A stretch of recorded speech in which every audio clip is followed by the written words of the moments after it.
You will now be placed into session in the series.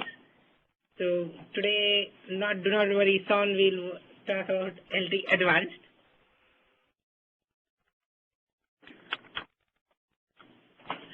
So brief introduction about myself. Again, sorry if you have to listen to this same thing over and over. So I graduated from Virginia Tech with a PhD in electrical engineering. I have worked for Nortel and Huawei. The products I have worked on are related to IS-95, 1X eVideo, and UMTS. I have been teaching for our solutions, and I teach LTE, WiMAX, and various 3G technologies. Before we get into the LTE Advanced material, if you could please give me quick feedback.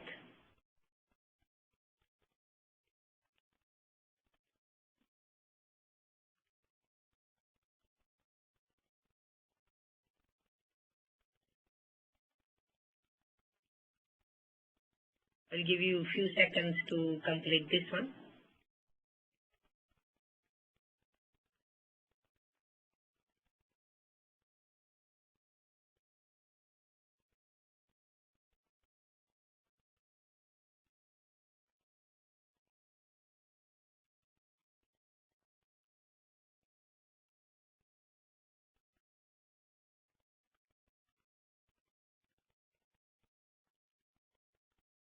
Please participate in all the calls.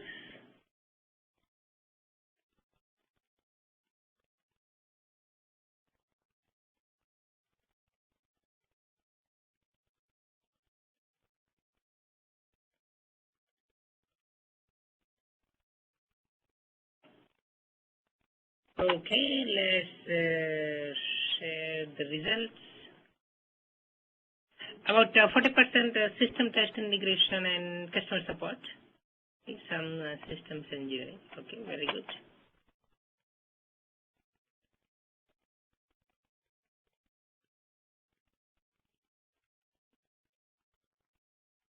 We have kept the best session as the last one, making it easier to make a transition from Super Bowl Sunday to Manic Monday. LTE Advanced. So here we are talking about the real 4G system. We'll be talking about features. Some of them would be in release 10, some might be in release 11 of UMTS.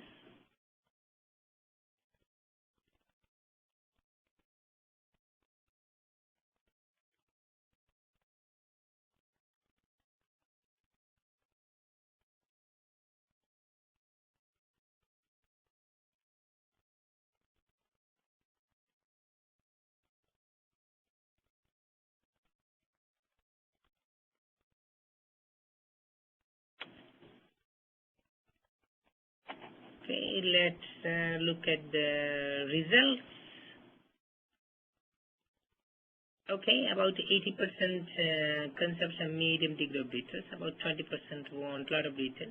Okay, very good. So again, this is the last session in the series, and we are recording this, so you can of course always go back and replay the session. This is what we have planned for today's session. So we will be talking about the motivation for LTE Advanced, why we should go for LTE Advanced, what are the key features that LTE Advanced provides, the benefits of those key features we will discuss.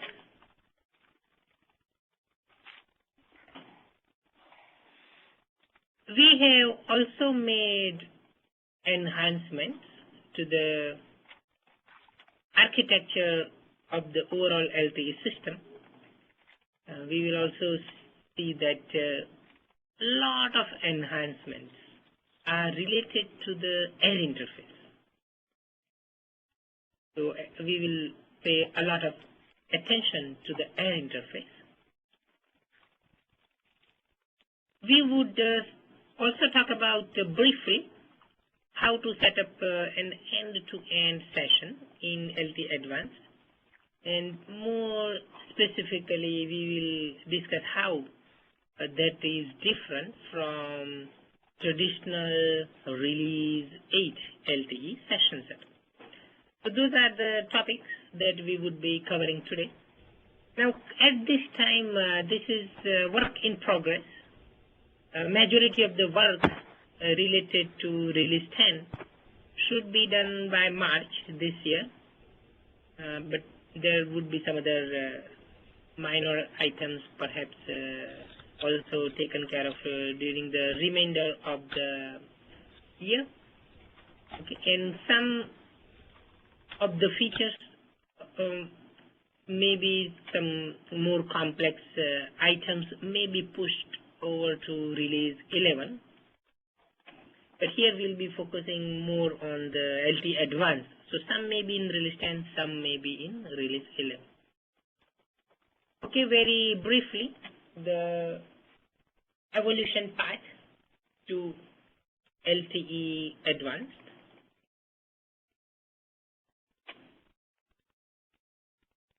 So basically, we have first release of UMTS.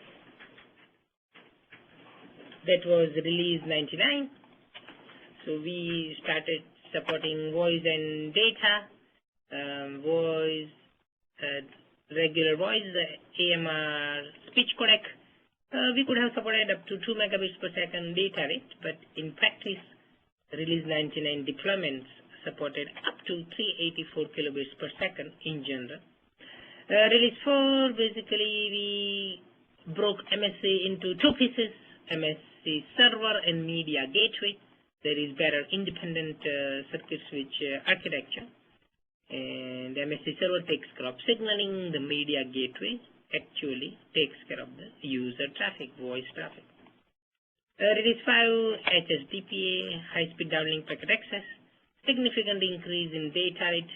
The downlink goes from theoretical 2 megabits per second in Release 99 to 14 megabits per second in Release 5. Release 6 has focused on the uplink. Uplink can now be pretty close to 5 megabits per second. That is high-speed uplink packet access. When you combine HSDPA and HSUPA together, we call it HSPA. So Release 5 and 6 together. High-speed packet access. And the enhancements to high-speed packet access, they are targeted Release 7 and onwards. So Release 7 had the first HSPA plus features. For example, now the data rate in the downlink can go from 14 to either 21 or 28. 21 megabits per second, quite common. So T-Mobile in the US, they have the network in several cities, and they are able to get 21 megabits per second. Release 8 is where LTE is defined. The data rates in LTE, we know 300 in the downlink and 75 in the uplink. Then really, and of course there will be enhancements ongoing in HSPA plus and LTE as we go to the higher releases this way. So both LTE and HSPA plus, you would see better and better performance as we go to higher and higher release.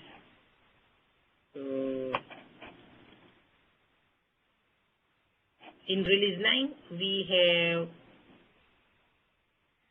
support for emergency calls, that is using voice or IP and in LTE, and we will also use an IP-INS-based solution to locate the user.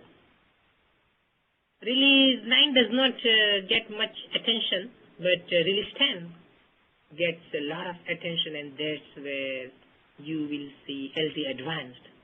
And LTE Advanced, release 10, release 11, etc. But it is introduced in release 10. So just like LTE is introduced in release 8, LTE Advanced is introduced in release 10. So release 10 introduces LTE Advanced. The first release of UMTS where LTE Advanced appears, that is release 10. As I mentioned in the session today, we are not only focusing on release 10. We are focusing on this generic idea of LTE Advanced. So some features may be in release 10, some may be in release 11, etc.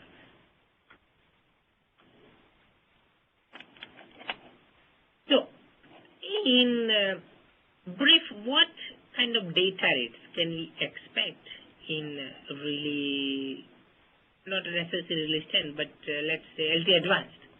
So LTE Advanced, if we use full potential of LTE Advanced, then what kind of data rates can we get?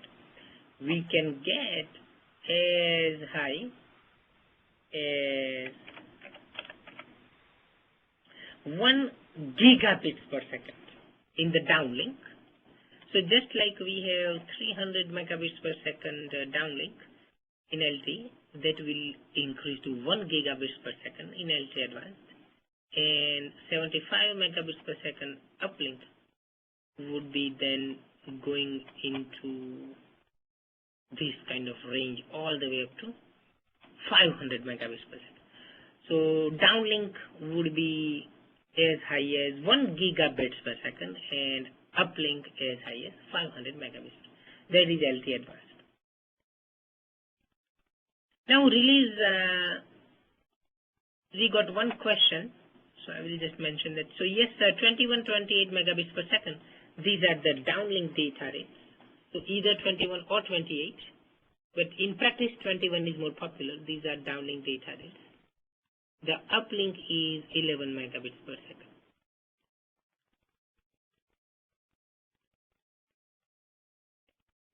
Megabits per second for the uplink. And beginning with release 8, 9, 10, you will see all HSPA plus enhancements. The original HSPA plus in release 7, and after release 7, you will see enhancements in HSPA plus. And similarly, LTE was defined in release 8. And beginning with release 9, you have LTE enhancements. So you can think of LTE Advanced as one of the LTE enhancements.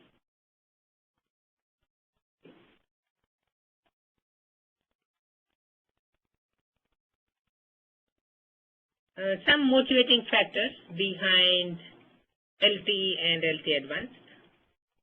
So basically the business is changing. Earlier we had first generation system focusing on voice. Then we started feeling the impact of the internet, and we started supporting data. Initially it was circuit switch data in second generation, and then we started moving to packet switch data. So in addition to voice, in 3G technologies, we have support for packet switch data services, higher data rates, and now entering 4G, we have LTE, WiMAX, HSPA+. So let me just give you a brief introduction to a little bit of history around 4G.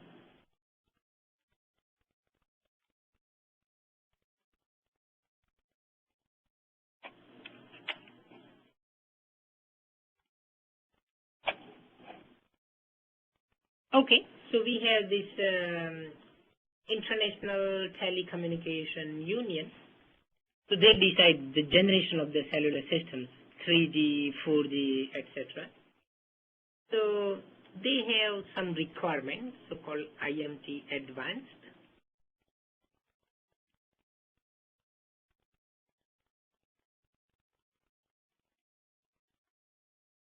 International Mobile Telecommunication Advanced, IMT Advanced requirements. So these are essentially 4G requirements. And I will give you some example numbers, but 1 gigabits per second, that is one of the requirements. To truly qualify as a 4G network. Now, what happened in the past is early 2010 or so,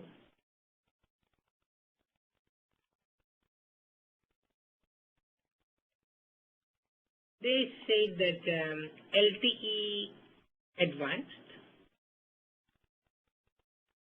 and WiMAX2, these would be the two 4G technologies.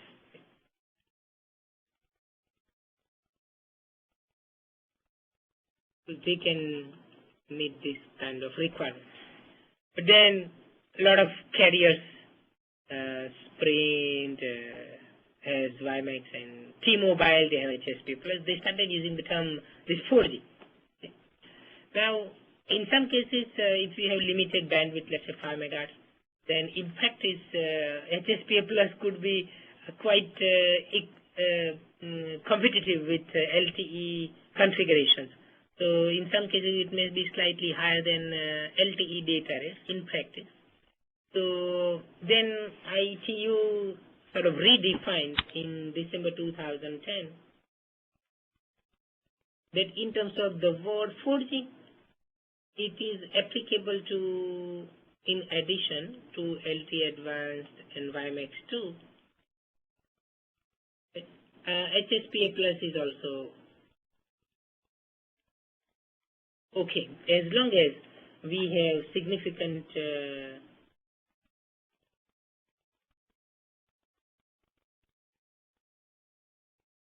performance improvement compared to what we have in 3G. If you have significant improvements in the performance over existing 3G networks, then you can say that you have a 4G network. So in addition to LTE Advanced WiMAX2, now the basic LTE would, for example, release 8 LTE. WiMAX, the mobile WiMAX that we have today, in HSPA Plus configurations, they also qualify as a 4G, so they can use the term 4G. So at this time, 4G is basically LTE, WiMAX, LTE Advanced, WiMAX2. But originally it was only LTE Advanced and WiMAX2. Because the IMT Advanced requirements that they had come up with, 1 gigabits per second. So LTE cannot get that, right? LTE can go up to 300 megabits per second in release 8. But then they have adjusted to reflect the current market conditions. And that's the latest and the greatest in terms of what is really 4G. Okay. So that's a little bit on 4G.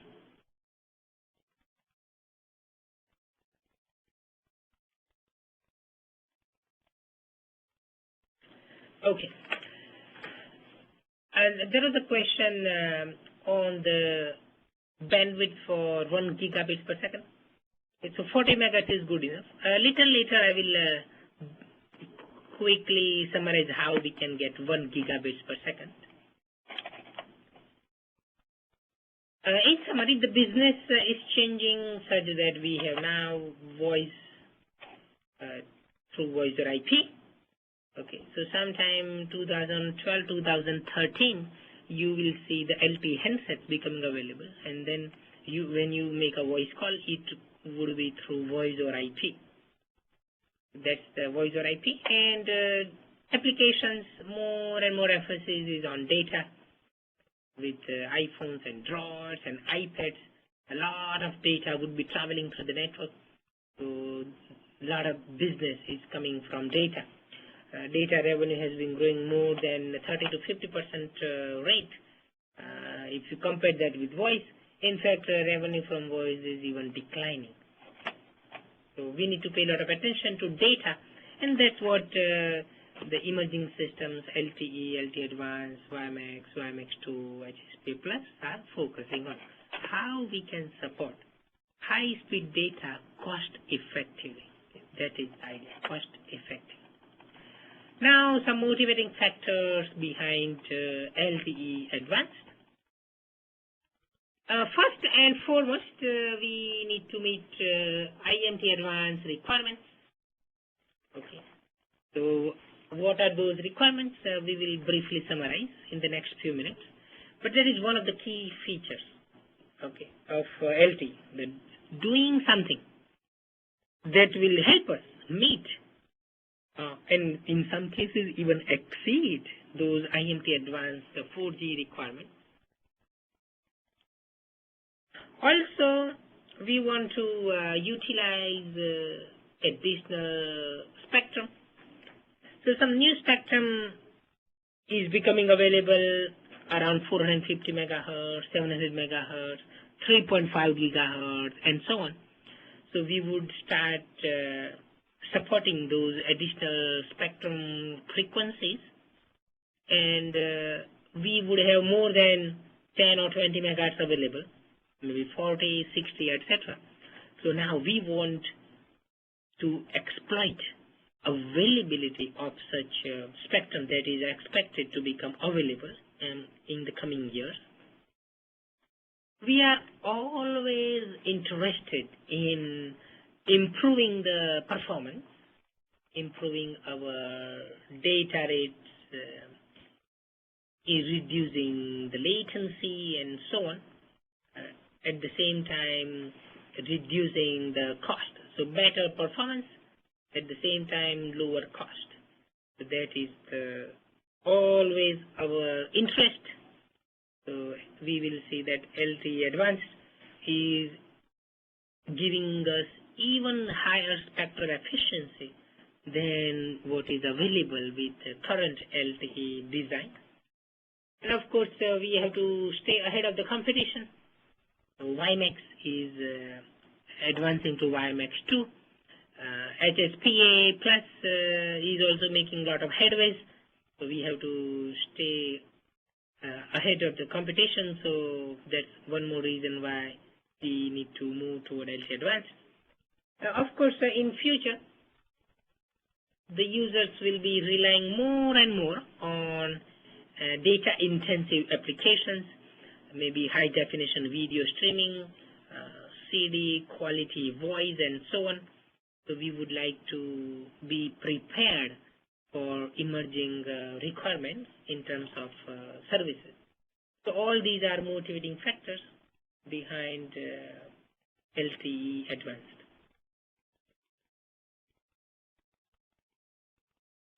And very briefly, in response to one of the questions,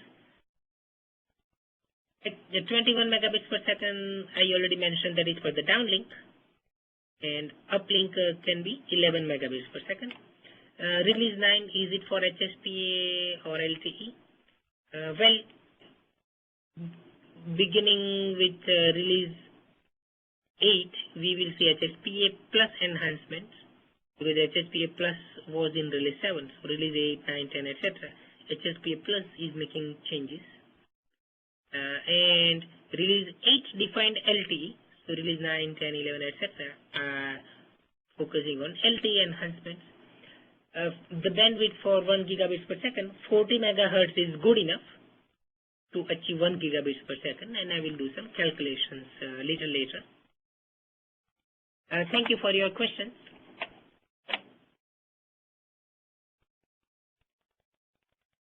Okay, so let's look at the goals that LTE Advanced is trying to achieve, and we would summarize the main features of LTE Advanced.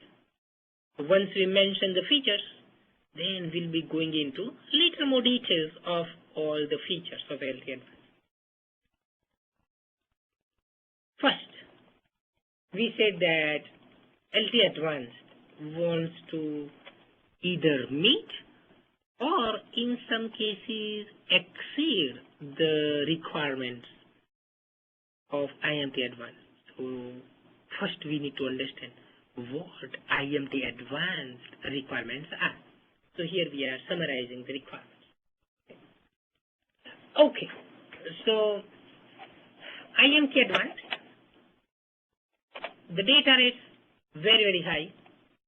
So if you can look at the data rates here, 1 gigabit per second data rate for slowly moving vehicle, and for high mobility on the highway or something like that is high data rate 100 megabits per second. Now release 8,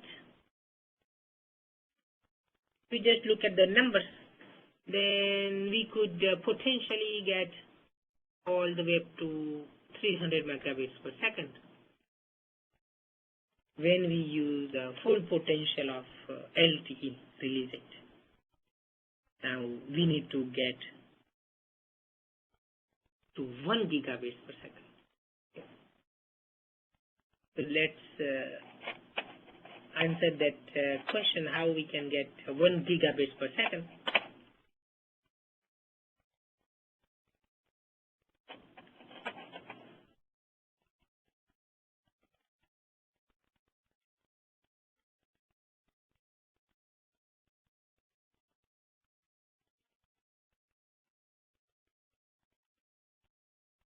Okay, so we have release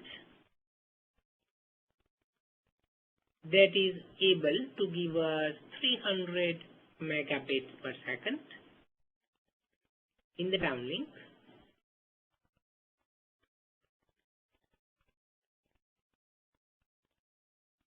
So here is my question to you. How much spectrum bandwidth are we using for that?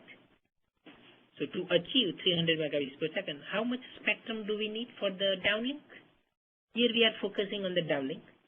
How much spectrum in the downlink? You can type in the Q&A box. Okay, I got a couple of responses. Thank you for your answers. So 20 megahertz.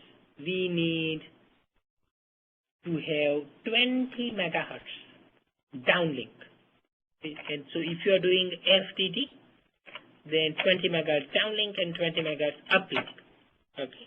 So right now we are focusing only on the downlink. So 20 megahertz you need for the downlink. Okay. So downlink spectrum bandwidth is 20 megahertz. Also we need a single user MIMO, multiple input, multiple output. So how many antennas at the E node B, and how many receive antennas at the UE? So how many antennas we need to get 300 megabits per second? Okay, 4 by 4, very good, thank you. So we need 4 antennas at the E node B and 4 antennas at the UE. So 4 transmit antennas at the E node B and 4 receive antennas at the UE. So if we have that much spectrum bandwidth, that many number of antennas, then we could get up to 300 megabits per second when the channel conditions are conducive to that. We can use high order modulation, very little interference, etc. And the user is stationary or moving very slowly, very little interference coming from other cells. So when all those stars line up, then we can get 300 megabits per second. Now let's talk about LTE Advanced, because we need to get all the way up to 1 gigabits per second. So 20 megahertz, 4 by 4 for antennas at the E node B that are transmitting, 4 antennas at the UE receiving. Okay, and these gives us 300 megabits per second. So now, if I double my spectrum bandwidth, instead of 20 megahertz, let's double it to 40. So then I can get twice as much data rate. So 300 times 2, double the bandwidth, double the data rate, 600 megabits per second. If I preserve my MIMO as 4 by 4, then that's the data rate I can get, 600 megabits per second. And then I will use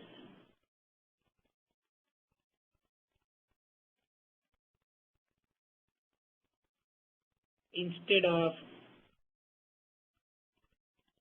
4 by 4 MIMO in the downlink, I will change that to 8 by 8.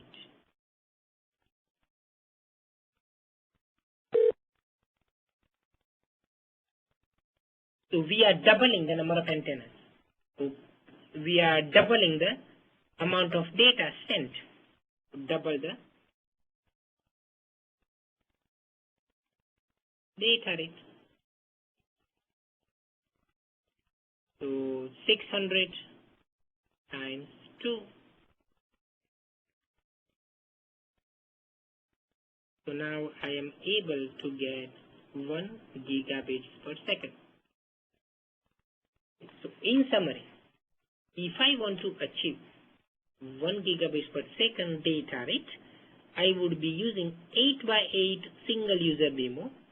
So base station would have 8 transmit antennas, UE 8 receive antennas, and we would be using 40 megahertz bandwidth for that downlink transmission. So that is very good. Now currently we have hard time squeezing into antennas in the tiny UE. So now imagine, we would need 8 antennas inside the UE. So let's wish good luck to our UE vendors. Okay, so that is the idea. That is the approach. Those are the requirements to get up to 1 gigabits per second. So LTE Advanced would help us achieve the 1 gigabits per second data rate through the use of 8 by 8 single user MIMO for the downlink, and we will use 40 megahertz spectrum bandwidth for the downlink. And then we need to get, since we are already here, let's mention one more data rate, 500 megabits per second in uplink.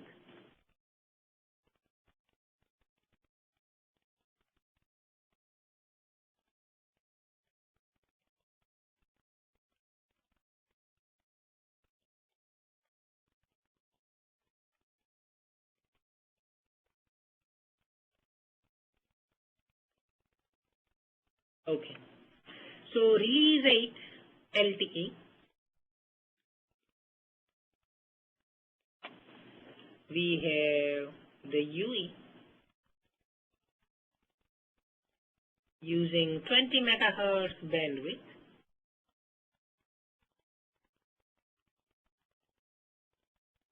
64 modulation scheme. Now, what is the highest data rate I can get in release rate?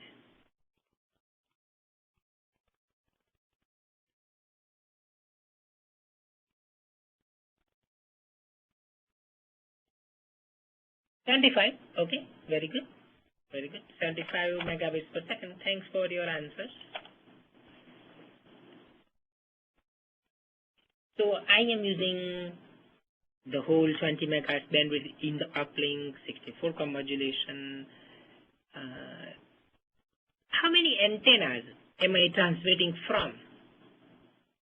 at the UE? So how many antennas UE will use to transmit 75 megabits per second? Okay, one answer is 1 by 2, 1. Okay, so number of transmit antennas is 1.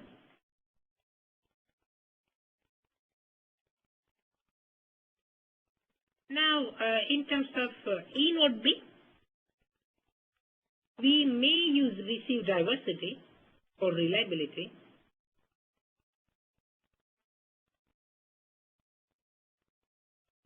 But one antenna is good enough because there is no MIMO, single user MIMO in the release 8 version.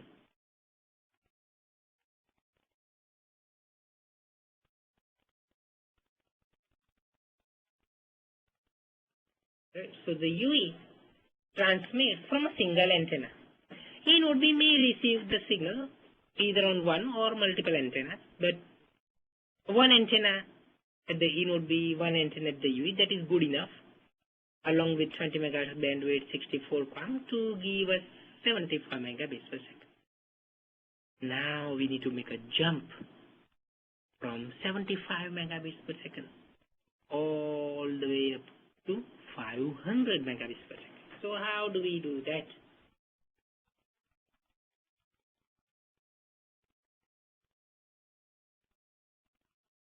So first we would say, okay, 75 megabits per second, no single user MIMO, basically a one by one system. And then if you do 4 by 4 MIMO in the uplink, so the UE is transmitting from 4 antennas. E node B would be receiving on 4 antennas, then you can quadruple the data rate.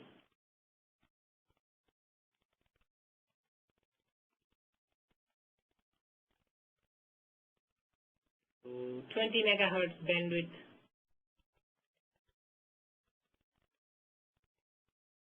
if you start using 4 by 4 single user MIMO, we can get 300 megabits per second. And now let's double the bandwidth. So instead of 20 megahertz, let's start using twice as much, 40 megahertz. So you will be doubling the data rate from 300 to 600. So we are able to now achieve 500 megabits per second. So in summary, to achieve 500 megabits per second in the uplink in LTE Advanced, what do we need?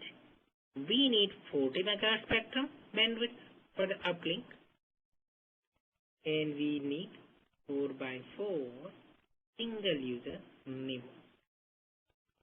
Now you know how we can achieve 1 gigabit per second in the downlink. We need 40 megahertz spectrum in the downlink, and we need 8 by 8 MIMO. 40 megahertz, 8 by 8. And to get 500 megabits per second in the uplink, we will now start using single user MIMO 4 by 4 in the uplink, and also 40 megahertz channel bandwidth. So now we know how to achieve those promised data rates in LTE Advanced.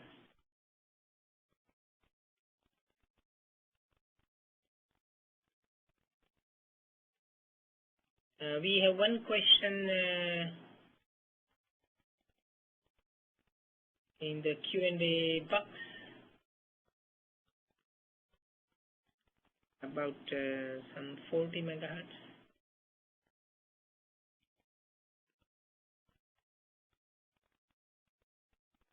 Oh, the computer is a little slow.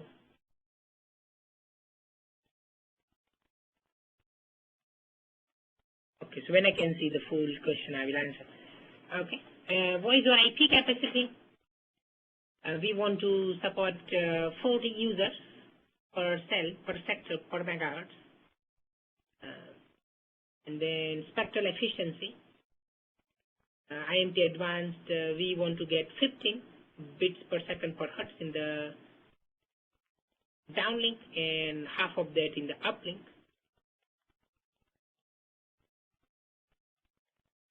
And just for your information, LTE Release 8, we can get about 120 users in 5 megahertz bandwidth. These are based on simulation numbers.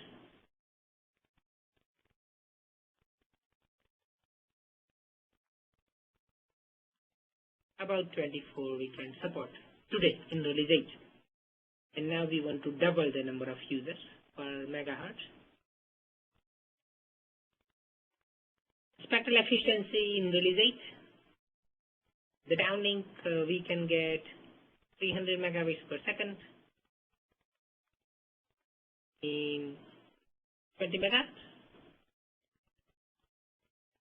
So we are able to already achieve 15 bits per second per hertz. Not a problem.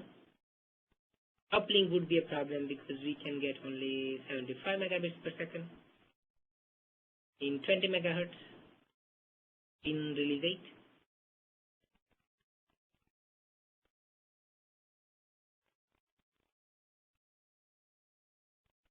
So we need to pay attention to the uplink efficiency, spectral efficiency. We cannot meet that in Release 8. Okay, there is a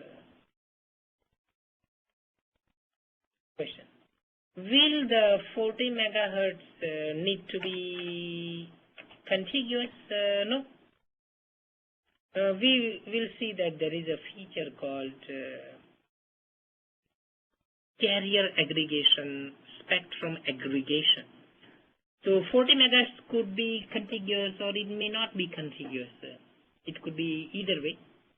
As long as you have total of 40 megahertz, we are okay. So the total has to be 40 megahertz to achieve those data rates, but doesn't have to be contiguous. Not only that, maybe one chunk is at 700 megahertz, another chunk at AWS spectrum, for example, that would be okay too. Support for mobility up to 350 kilometers per hour. So this is okay. Even today in Release 8, we can meet that requirement. Roaming, we should have possibility of global roaming, so not a problem. Even Release 8 can do that today without any issues. Wider spectrum. Now, IMT Advanced says that we should be able to support at least 40 megahertz. If we support 100, even better, but at the minimum, we should support at least 40 megahertz. And we know that Release 8 can only go up to 20 megahertz, so we need to do something about that. Latency, user plane and control plane. User plane, your traffic, email, web page. So this is the one-way delay between the UE and the E node B. This is the radio network delay. So IP packet arrives at the E node B. Within 10 milliseconds, IP layer at the UE should receive that IP packet. So IP to IP delay between UE and the E node B, less than 10 milliseconds. No problem. We can do that even today in Release 8. Control plane is idle to the connected mode transition delay. The goal for the transition delay is less than 100 milliseconds. Release 8 is adequate for that.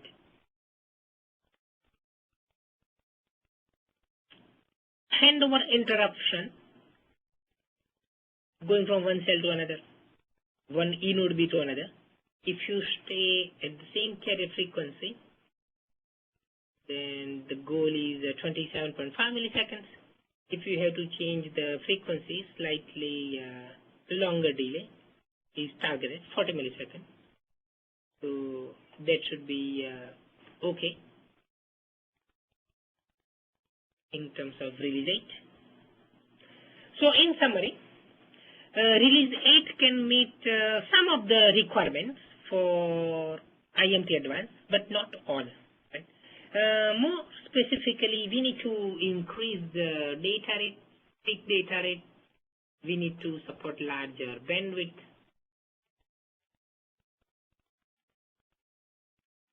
Right? We need to increase spectral efficiency. Those are the conclusions from the slide here, that we need to pay attention to those when we are designing LTE Advanced. So you will see that we have done some specific design to be able to meet the increased requirements on data rates, the bandwidth, and spectral efficiency.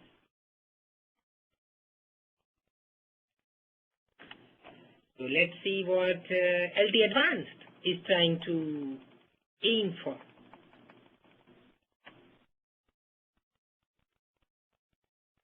LTE Advanced, in some cases, will meet IMT Advanced requirements, and in some cases, it would even exceed those requirements. So what we want to aim for is often better than IMT Advanced. And for your convenience, we have highlighted here, we have underlined the items that are better than IMT Advanced. For example, the mobility is not only 350, sometimes we can even support 500 kilometers per hour. And then the spectral efficiency, instead of 15 bits per second per hertz, we are aiming for 30, twice as high. Instead of 6.75 in the uplink, we are aiming for 15 bits per second per hertz. So those numbers are better than even IMT Advanced. The transition delay from idle to the connected mode, 100 milliseconds we can do even today in release 8. But we are saying, okay, let's do even better than that. So we are aiming for 50 milliseconds delay for that transition. So those are some of the areas where LTE Advanced is even better than IMT Advanced requirements. We are able to meet 1 gigabits per second downlink, 500 megabits per second uplink requirements. No problem that now in LTE Advanced. Spectrum bandwidth, in the notes we have additional examples here. We just gave two numbers. So the frequency band around 450 megahertz, around 3.5 gigahertz. We will have support for those. We are always interested in lowering the cost of the E node Bs and the UEs. So we have tried to do something to reduce the cost. We want to reduce the power efficiently. So, for example, if we are not transferring in some cell, we will turn off that cell. That is one of the SON feature. And then to reduce the cost, we can even use LTE-based backhaul. See, today the backhaul would have typically two configurations. We might be using optical fiber, that is the mainstream solution. The carriers have invested in the recent past in the optical fiber deployments. So AT&T, Verizon, for example, they have invested quite a bit. So they can now start using that optical fiber to support LTE backhaul. Also, when optical fiber is not a possibility, we can use microwave. So, for example, Sprint Clearwire, they have used microwave in several cases for their WiMAX deployments. So, those are the two mainstream solutions to the backhaul deployment. Now, in this session, we will see that we can even use LTE-based air interface to provide the backhaul, especially when we have so-called relay nodes. We'll talk about that. Relay is like a repeater. Okay? So instead of using optical fiber or microwave links, we will be able to use LTE itself to provide the backhaul connectivity for our base stations.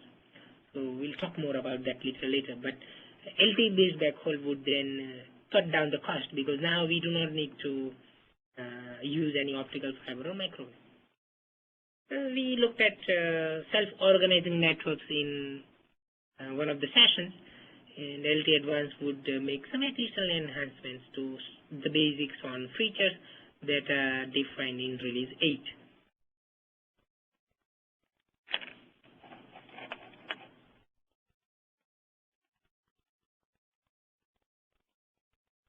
Let me summarize the key features of LTE Advanced.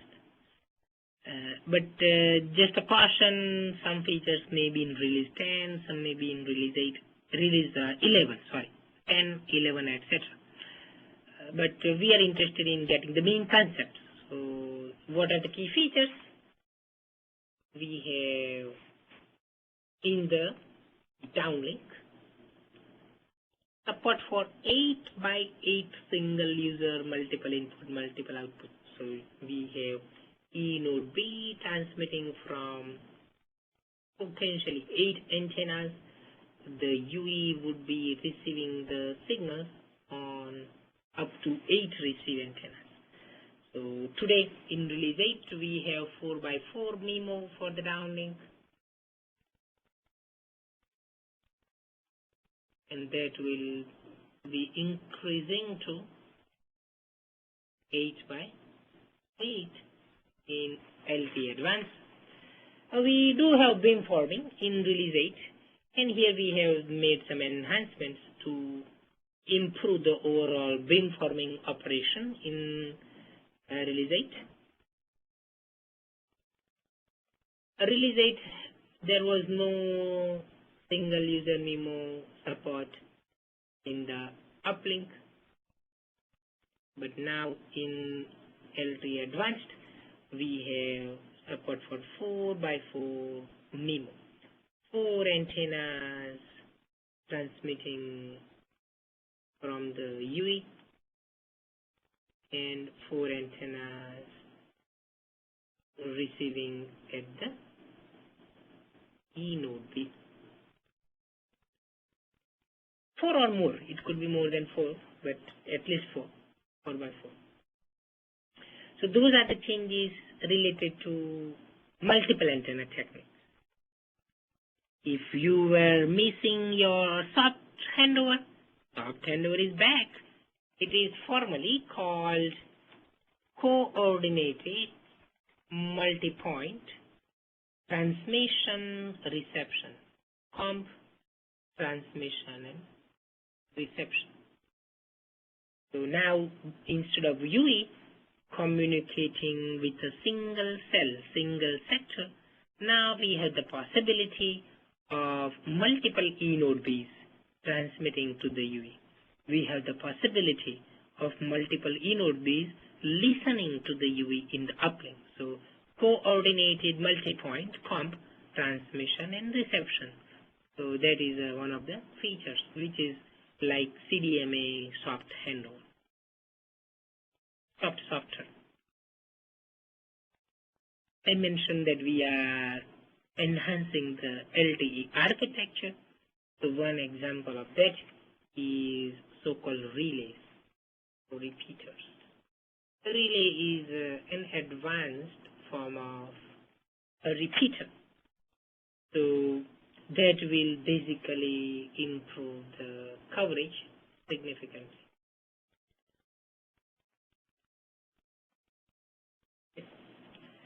So we have the regular E node B that will be communicating with so-called relay node.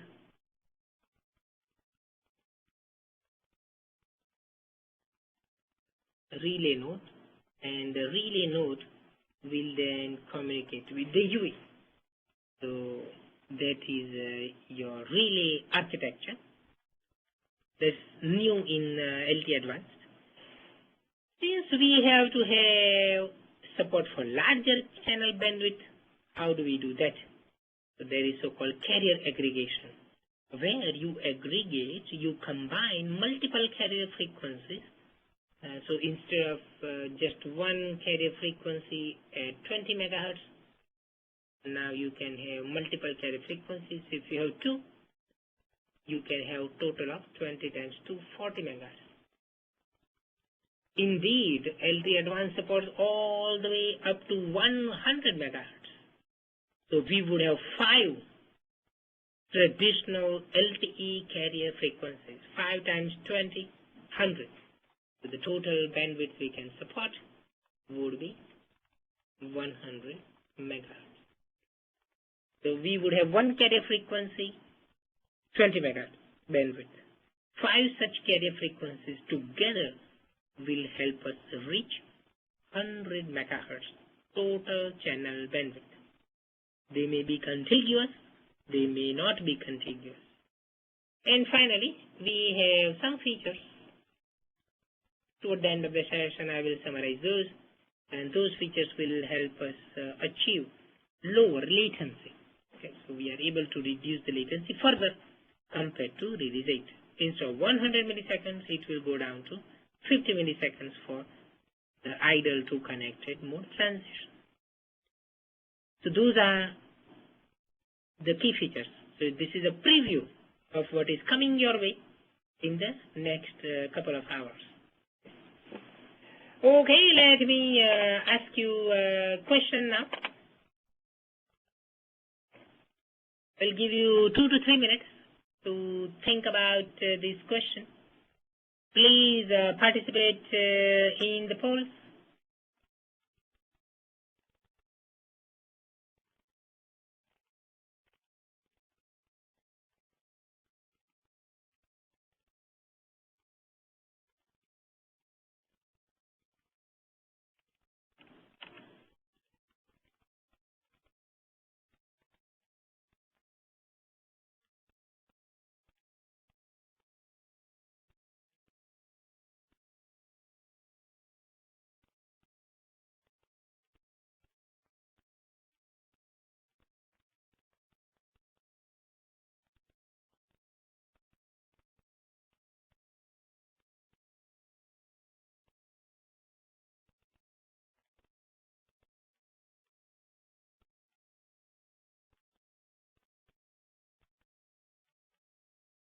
Think and click.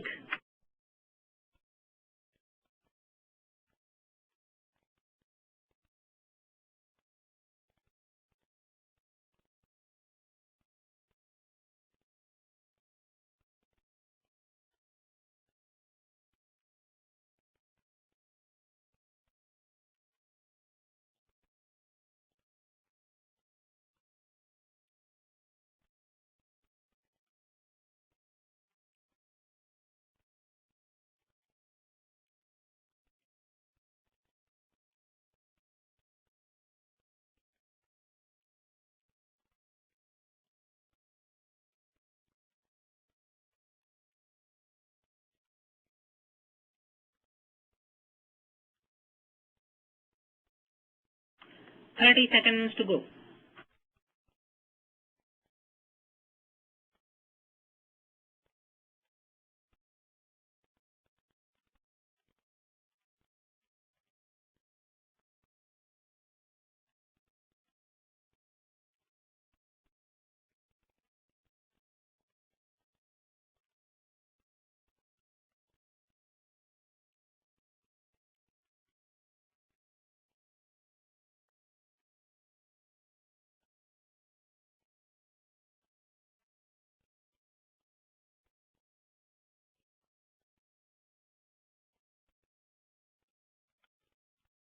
Okay, let's share the results.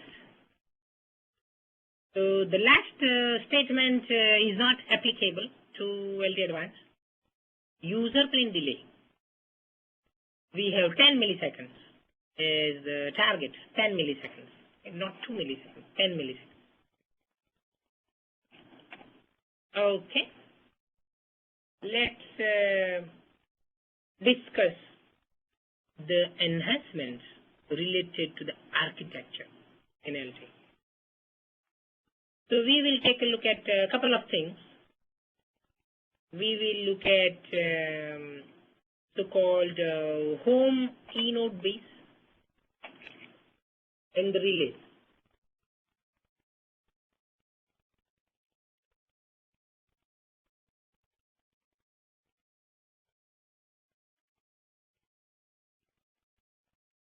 So those are the two architecture-related enhancements we would discuss.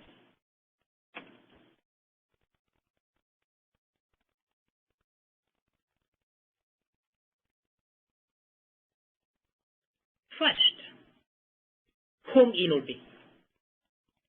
So think of these like your femtocells. In our home, in a company building, we have our own base station, our own ENOD, that is home ENOD. So it's covering a very, very small area such as femtocell. Now, home ENOD concept was introduced in Release 8. So it is not new. The concept itself is not new in LTE Advanced. However, we have made some enhancements to that concept in LTE Advanced. So first, let's summarize what is this home ENOD doing and what kind of connectivity we have. Okay, so we have home ENOD that is covering one cell. It is one cell. Typically, if you look at ENOD, that is covering normally 3 cells. Cell sector alpha, beta, gamma. That is the traditional ENOD, ENB. But in case of home ENOD, it is only taking care of one cell, cell alpha, for example. So at our home, for example, we will have one ENOD that is using omnidirectional antenna. So that is home ENOD. Now, earlier, there was this constraint in the standard that there is no X2 connectivity. So two home ENOD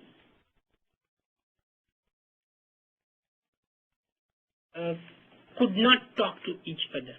That was earlier constraint. But in the recent version of the standard specifications, now I have seen that this requirement has been relaxed a little. So some exceptions are allowed. Some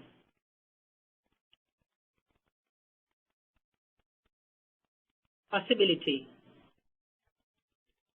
is allowed. Now I will give you a simple example. Now let's say we are using this, okay, let me draw a picture that will make it a little clear. Here we will run out of real estate. Very little space left on the slide. So let me draw something here. It's easier. So we are now discussing X2 connectivity for home ENOD base. So let's say this is our home ENOD B.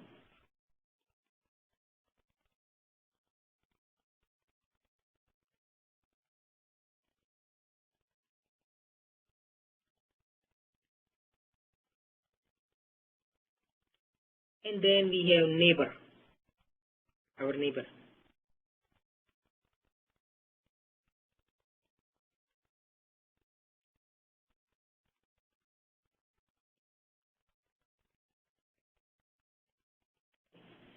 So in that case, no X2 connectivity.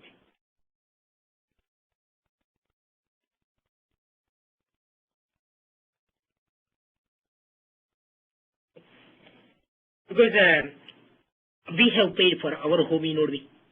Our neighbor has paid for his or her own home in node B. So we cannot just start using our neighbor's home in node B. And that's the reason we will not allow this kind of X2 connectivity. However, if you think about a scenario, let's say we have an enterprise, let's say Alcatel-Lucent. We have a building here.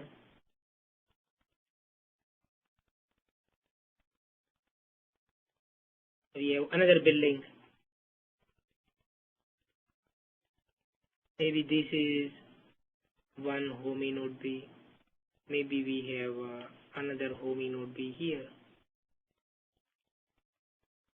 So in that case, we can allow handover and we can allow connectivity between those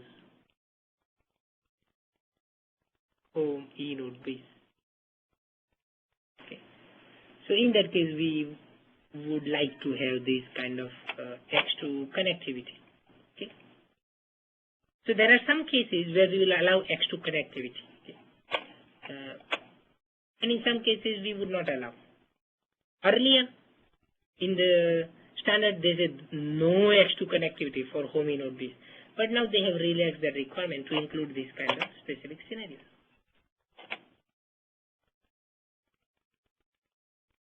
So now it is allowed in some cases to have X2 connectivity between home in node Bs.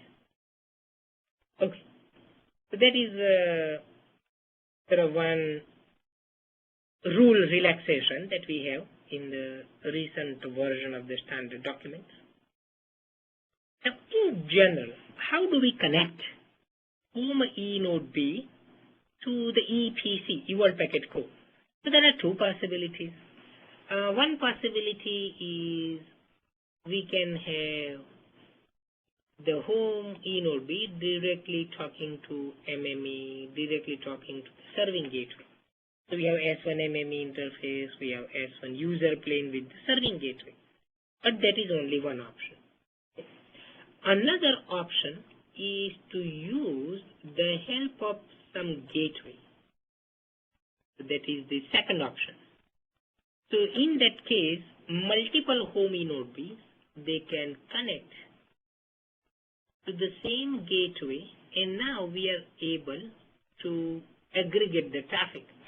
So for example, we can do S1 control plane, S1 MMA traffic,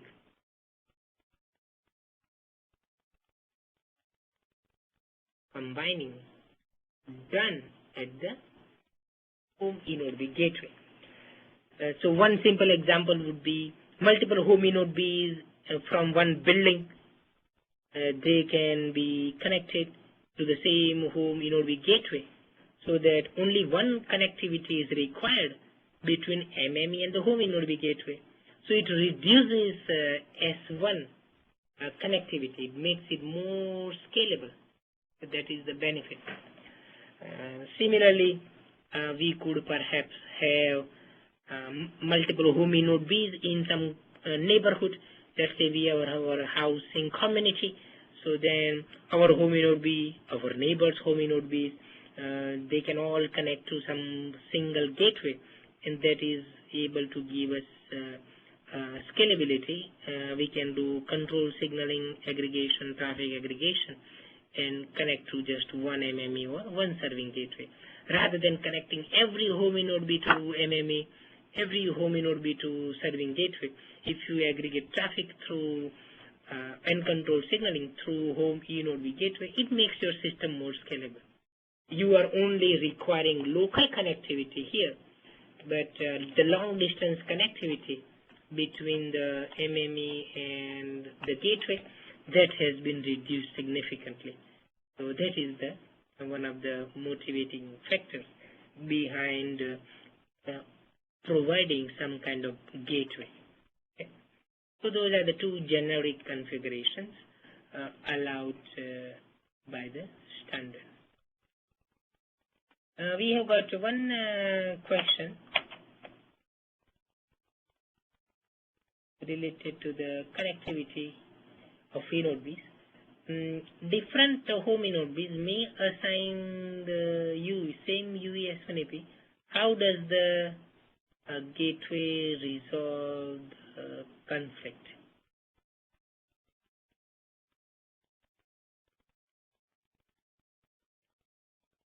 Oh, actually, we will see that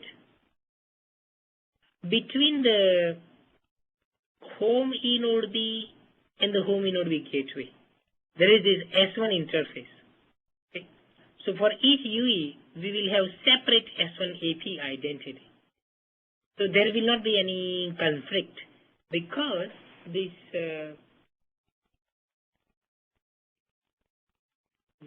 gateway appears like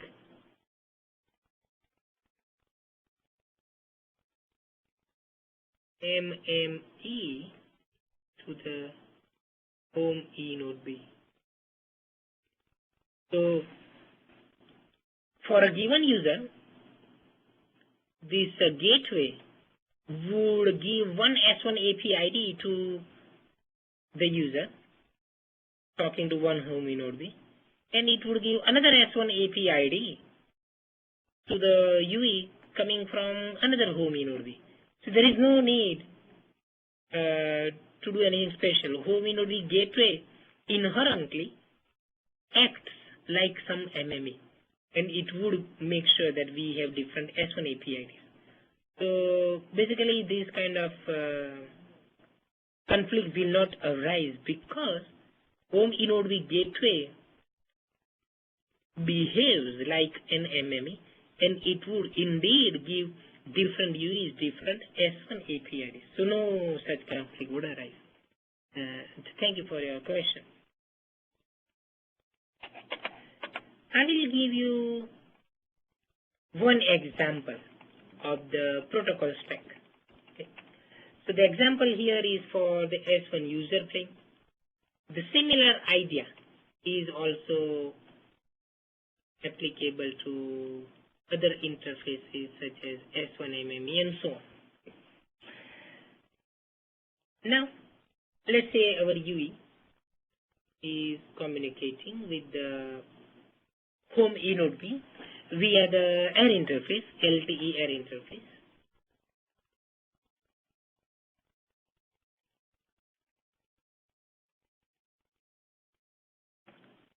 Oh, I forgot to give you a short break. So before we go into the details, let's have a short break, and then we will discuss the connectivity and the protocol stacks. Okay, so we will have a 10-minute break.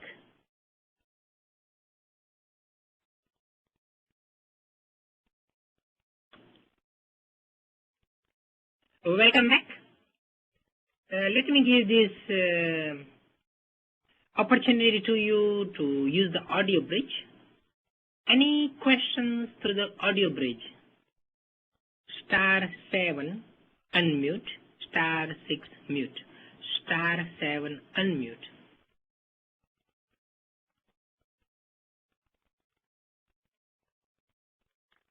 Hello? Yes? Yeah, one brief question is, since we talk about LTE Advanced, what do you think is the major change to show the performance improvement? I saw some thing like 8 antennas. I see some 40, 100 megahertz. Is there anything else? Oh, that's it. If you really want to show the performance gain of LTE Advanced relative to Release 8, then those are the two key things you need. You need, for the downlink, you need 8x8 system, 8x8 single user MIMO. So 8 antennas in node B, 8 antennas at the UE. You would need 40 megahertz bandwidth for the downlink. And to show peak data rate of that 500 megabits per second in the uplink, you would need to show uplink 4x4 single user MIMO in action. So you will need UE transmitting from 4 antennas E node B receiving on 4 antennas, and of course you will need 20 megahertz bandwidth. You also need to have 64-com modulation. So today we are not using 64-com in the uplink in current deployments because category 5 UE is not yet available. But in general, you would need a 64-com as well. What did you think for the uplink? You just said multiple antennas at UE side. Yeah, so 4 antennas at the UE would be transmitting. Today, only 1 antenna is transmitting in LTE UE. But now, in LTE Advanced, 4 antennas from the UE would be transmitting different information. So you would need to support that single user MIMO 4x4 for the uplink. That would be a very major difference between LTE and LTE Advanced. You talk about the single UE MIMO. Can you also address the multi-UE MIMO in the LTE Advanced? Oh yeah, actually, see, even in release 8, we do have multi-user MIMO. So that is supported even today in downlink and uplink in release 8. So there are some minor enhancements for the beamforming, etc. in multi-user MIMO. But multi-user MIMO for downlink and uplink, they are both supported in release 8 as well. So that is not new in LTE Advanced. It is already there in release 8. But in this session, I would summarize some enhancements that we have made in beamforming for supporting multi-user MIMO. Any new or follow-up questions?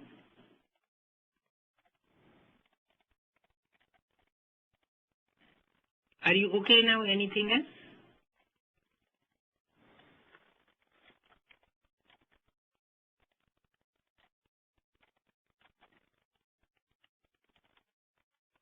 Okay.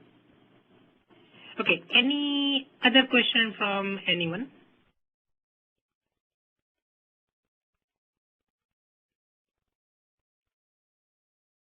And thanks for using the audio bridge. Okay, excellent.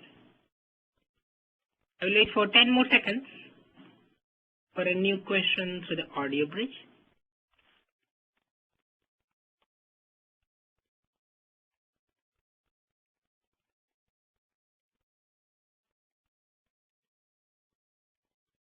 Okay, then let's resume our discussion of LTE Advanced architecture. Now, star 6 to mute. Star 7 unmute, but star 6 to mute. Okay, so we were discussing the home E-Node B architecture. Right? So that was introduced in release 8. And in release 8, we said, okay, how do we connect the UE to home E-Node B? How does home E-Node B connect to the EPC? So here is one example protocol stack. Similar kind of protocol stacks are also available for different interfaces, S1 MME for example. But here we are showing you only S1 user plane. So between the UE and the home E-Node B, we have LTE interface. The home E-Node B could talk to the serving gateway directly, or it could talk indirectly to the serving gateway via home E-Node B gateway. So we have chosen that configuration. So it means that home E-Node B has to talk to the gateway. And what is the interface? Same interface, S1 user plane. So the S1 user plane is between the home E-Node B and the home E-Node B gateway, and also the same interface S1 user plane is between the gateway and the serving gateway. So from the home E-Node B's perspective, it is talking to the serving gateway. So this appears like serving gateway.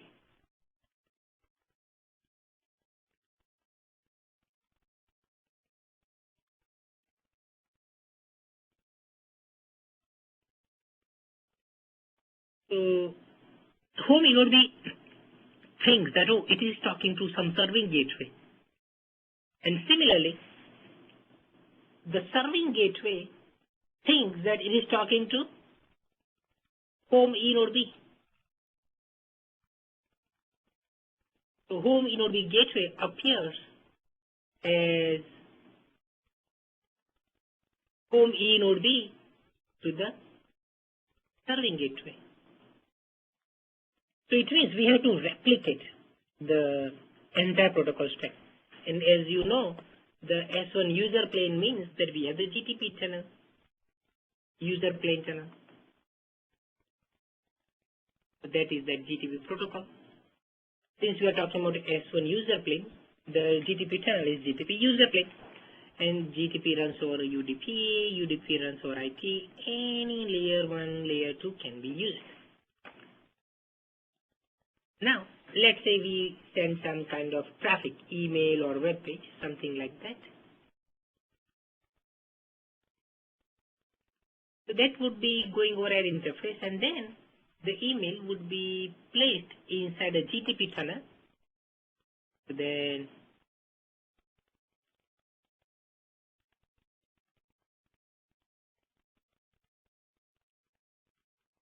so email comes at the home inode B from the UE.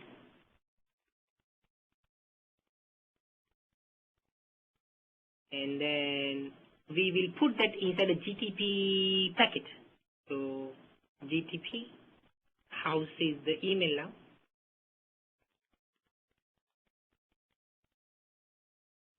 This is the email now placed inside a GTP packet. Now it will go down to the layers, various layers. And then the home inode B gateway will retrieve the email now.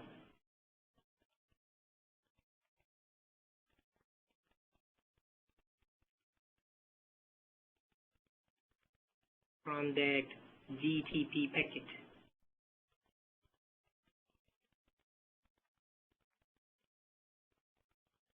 So now it has recovered the email, and then it will put that inside another GTP channel, because between the home inode B gateway and serving gateway we have another GTP channel, a different GTP channel.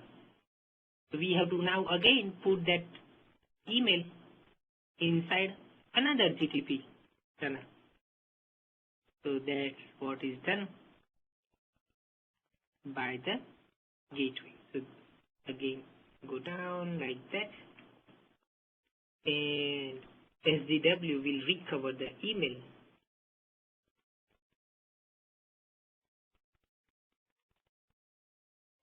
from that GTP channel, and then it will forward that to the PGW using the S5 interface GTP channel. So in summary, we are just replicating the GTPU protocol across the interfaces between home inode B, home inode B gateway, and between the home inode B gateway and the serving gateway. So as you can see, we have tried to reuse, right? Minimize the design effort. So whatever work we have done, let's reuse that. Let's not reinvent the wheel. Reuse to the maximum extent possible. That is the philosophy. So this kind of architecture and the protocol stacks, they are used to have home inode Bs in our network. That was done in release 8. Now what does LTE Advanced bring? What does release 10 bring to that specific situation? Well, now we have better support for mobility. So we have so-called inbound mobility, outbound mobility. Inbound mobility going into the home inode B cell.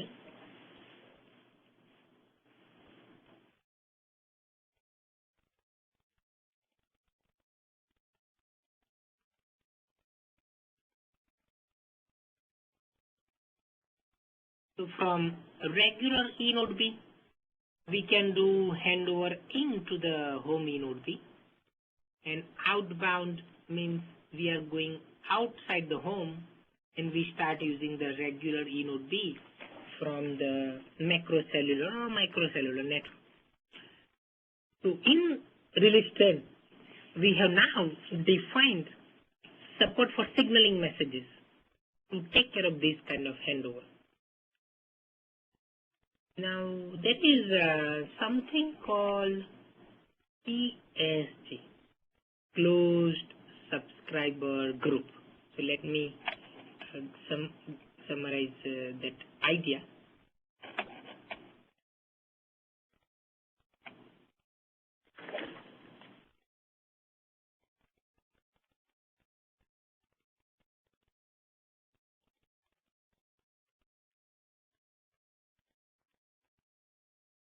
So one simple example is our home. There is one closed subscriber group. Then the neighbor would have another closed subscriber group. Okay. So there is one example.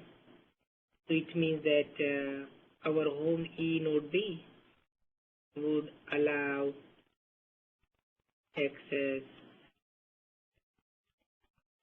let's say, parents, UEs, children,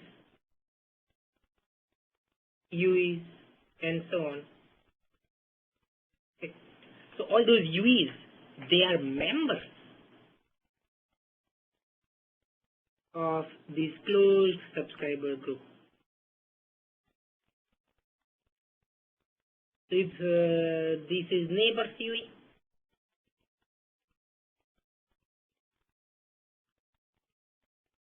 then it cannot access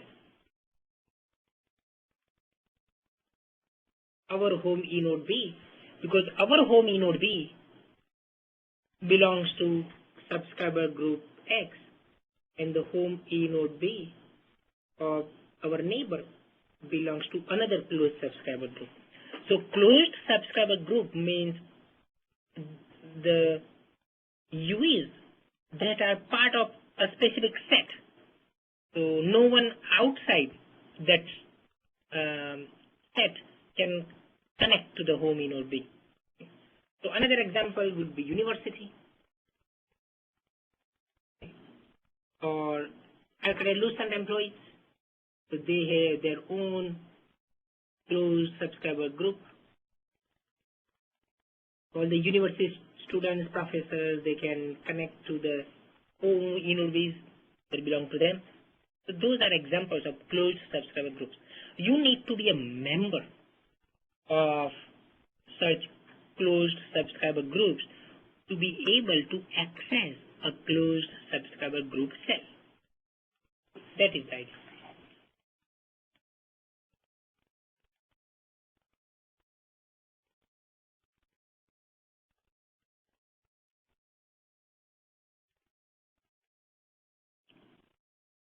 So in terms of mobility, that concept of closed subscriber group is quite important, because our home E node B cell is a CSG cell.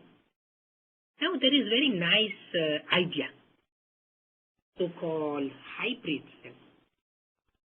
What is a hybrid cell? So if there is some member UE, that member UE would think that it is connecting to a closed subscriber group cell. However, it becomes a regular cell for other UEs, for non-member UEs. Let me explain what we mean by that. We'll consider some example scenario.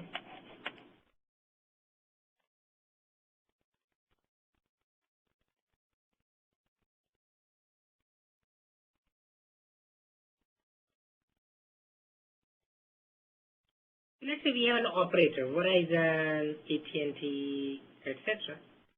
And now they say that here is Alcatel-Lucent building.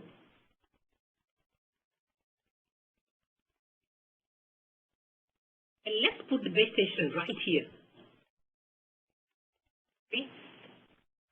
So we'll create closed subscriber group X that belongs to Alcatel-Lucent. So now all the employees can access this eNode B when they are in the building. Okay? And since we have some, let's say, some base station maybe far away,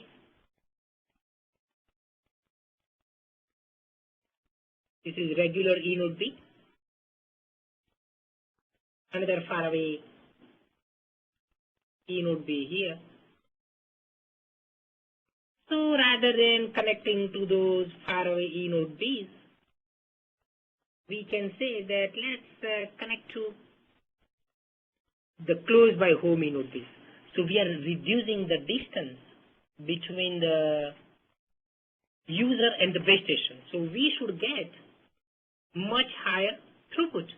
Our signal to interference ratio will be much better. So we are getting better performance. Now, let's say there is some road, highway passing, let's say, like this. There's some kind of highway.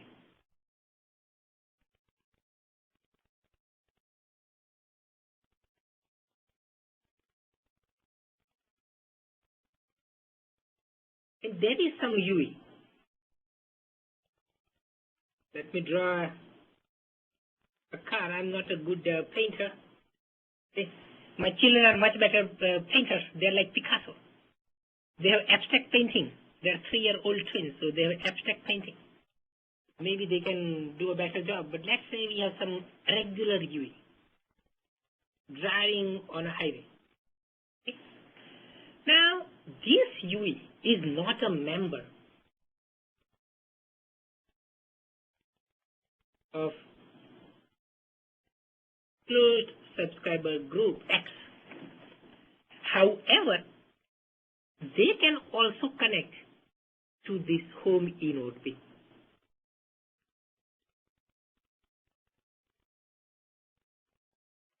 Because this is a hybrid cell.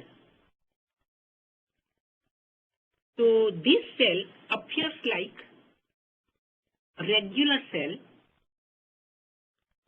to a non-member UE. However, it appears like a CSD cell to its members. So these are all CSD members. From the perspective of those CSD members, they are talking to a CSD cell. Now, what is the advantage? What are the implications of this? The implications are here. The CSD members, right, they get better throughput because they are close to the cell site. We got our own home eNode B.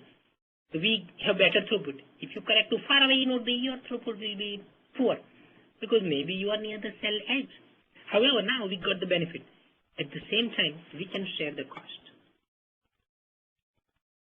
Because we can say that, okay, we can have a deal with Verizon AT&T that we will buy eNode B, but we will allow non-members also to connect to our home eNode B. So it means that compared to a dedicated CSD cell, and compare that to the hybrid cell, since we are allowing non-members to access, this will be less costly. If you just want your dedicated CSD, yeah, it will be more expensive because this is your own cell, your own whole eNode B. You are not allowing anyone else to connect. That will be, of course, more expensive. However, if you want to save the cost, at the same time, you want to get better performance for your user, then hybrid cell is a very good balance between the performance and the cost, the dollar cost. So in summary, we can have this kind of hybrid cell that is appealing to both the consumers and also to the operators, because the operators, these regular UEs, right? Even they will get better performance compared to what they would have got by connecting to those faraway E node B. So even regular UEs are happier than the scenario where there is no E node B in that specific location in that area. That is summary. We have got a couple of questions. Let's take care of those. Where is the CSG maintained? In the home E node B or the O&M system? Okay, now we have to basically provision all this information. So we would need to have some communication between the home E node B and the O&M system. So O&M system will be in control because there are so many different possibilities that we want to make sure that we manage that better. So yes, home E node B would be connecting to the O&M system. So there will be some control of that CSG provisioning. Okay, so O&M will be really in charge of the CSG allocation and so on. Then what is the difference in services provided to CSG member versus non-CSG? So yes, since we are paying for that home E node B to provide better service to employees, then we should get a higher priority. So yes, it is possible to prioritize the resource allocation and so on. So we would have the possibility of having a scheduling algorithm that is aware of this CSG membership status.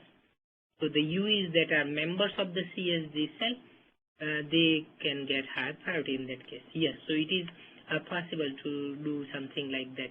Prioritization is allowed. This is a concept. Vendors such as Alcatel-Lucent, Ericsson, they need to support this kind of feature. But the standard allows that to happen. Thank you for your question.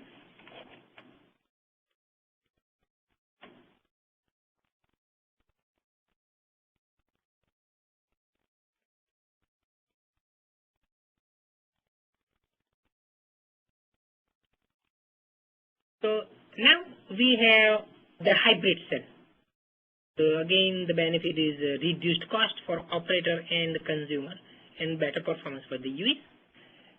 In terms of mobility, you can go back and forth in the connected mode between the regular home E node B, between the regular E node B and the home E node B. And in fact, there is also this so-called proximity indication. So when we are about to get closer to the home, for example, let's say we are at work, and this is our home. In the evening, we are trying to get back home. So in that case, based on the E node Bs we are talking to, as we move closer and closer to the home E node B, then we can have some proximity indication that, oh, now we are reaching closer to the home E node B.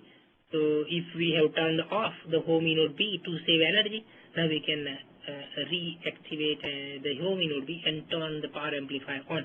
So there are these kind of nice features available so that we can activate the measurements, activate the power amplifier and so on. Idle mode mobility, also you can go between the regular E node B and the home E node B. In the idle mode, both intra-frequency and inter-frequency cell reselection mechanisms are supported.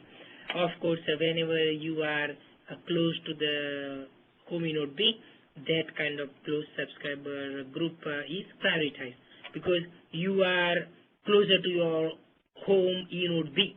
So you should get much better performance. So that is prioritized. But again, we use the same principles that we have for release 8. We have just made this kind of enhancement to support additional signaling messages to have interworking between the micro cellular network, and the home E node B. Now let's talk about another feature, so-called relays. Now, what is a relay? In a simple perspective, think of relay as an advanced form of a repeater. So let me quickly refresh your memory on the repeater side. What is a repeater? Let's say I have a regular E node B, and my link budget is about 135 dB. That is my link budget.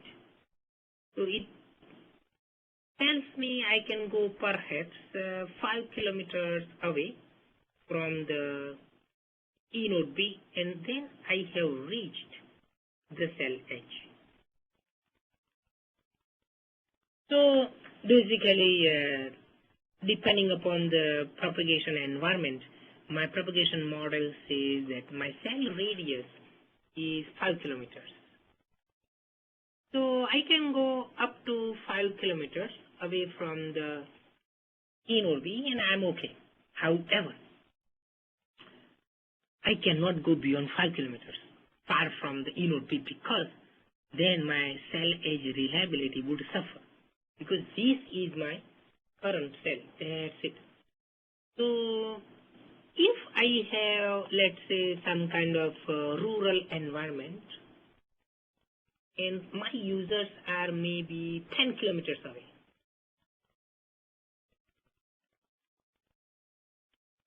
so I would have to put another E node B.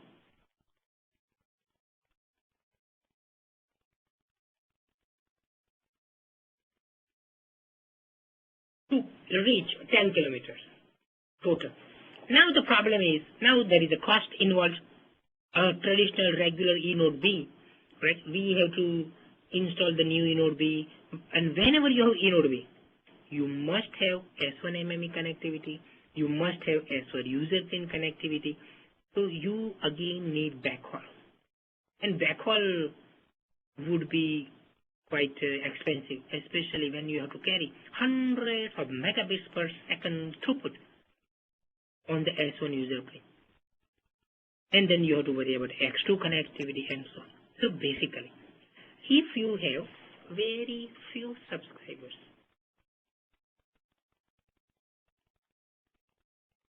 so capacity is not an issue. It's maybe a rural type environment. So there are very few users. However, the coverage is an issue, right? We want to reach far away users. So if you are interested in increasing the coverage, you are not interested in increasing capacity. You just want to reach those far away users. Maybe some users scattered around.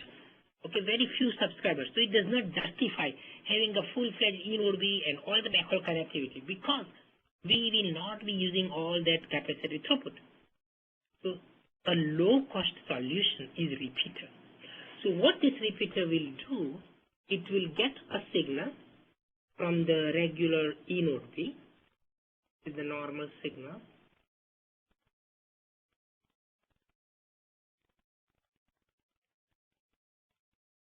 and then I would amplify that signal and forward it to the UE.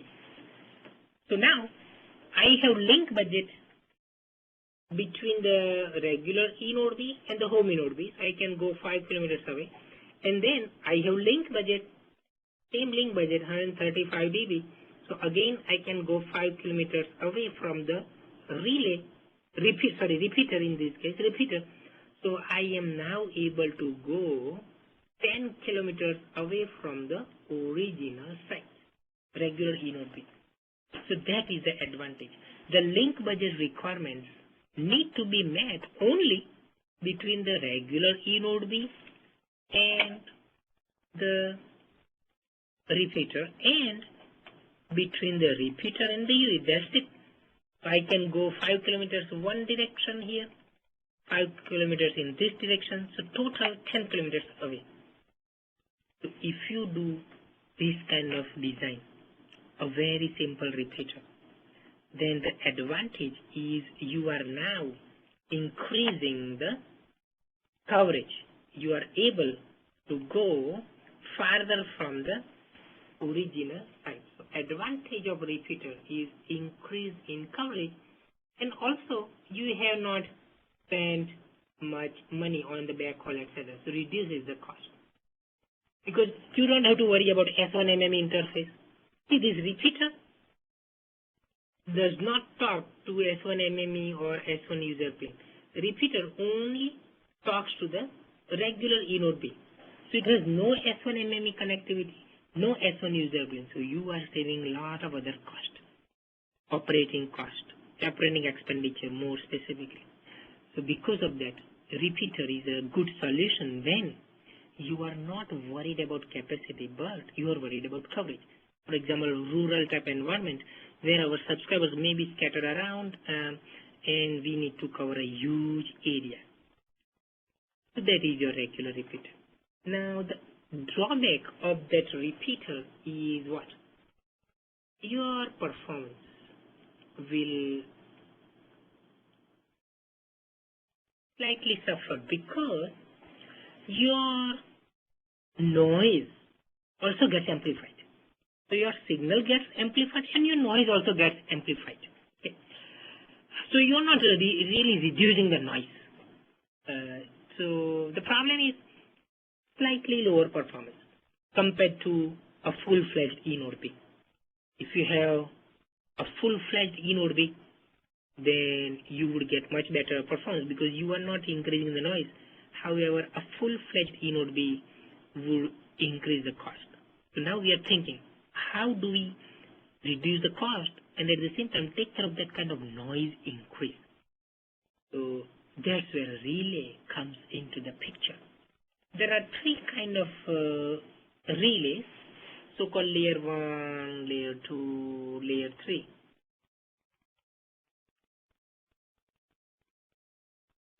In LTE, we have chosen this layer 3 relay. Okay. So that's what we will focus on, layer 3 relay. Okay. But at a high level, briefly speaking, what is this layer 1? Layer 1 is almost like the repeater, but it's a little more intelligent. If there is no user in that area, we will turn off the power amplifier of the repeater. Okay. But still we get the RF signal, we amplify and send it over the air. So we are not doing anything about the noise. Layer 2 is decode and forward, meaning we will decode the packet itself. So now we have the original packet retrieved and then again do the channel coding, things like that. So that will reduce the noise. So it will give better performance than layer 1. However, it is little more complex because you have to have a proprietary interface. You have new interface between the regular E node B and the relay. So there is the drawback. It will reduce the noise. There is the good part, but it does not address this issue where a new interface will be required between E node B and the relay. That's the reason we have chosen layer 3. Here we will reuse the original LTE interface so that we do not have this issue of adding a different protocol stack. Again, we are able to reduce the noise because we will retrieve the original packet and do the processing again, channel coding, modulation, we'll do everything again so that we have pretty good signal to noise ratio and better performance. So that's what we will focus on here, layer 3 relay. Now how does it work? We have the regular E node B, which is now called donor E node B.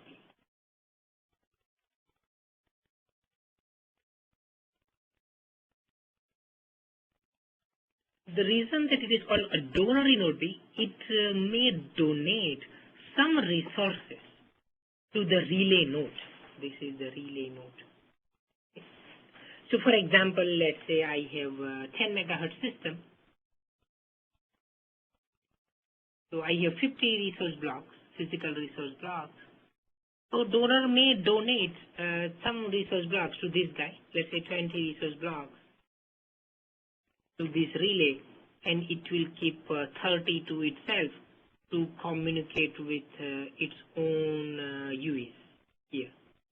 So it is using some resources to talk to its own users, and it is giving the remaining resource blocks to the relays.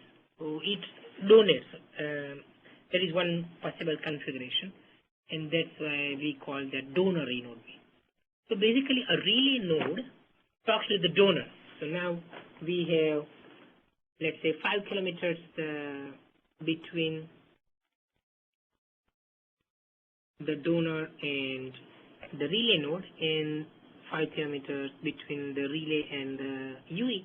So now the UE can go 10 kilometers far away from that donor node cell site. So that is the advantage. We are increasing the coverage. That is the main benefit of this kind of relay.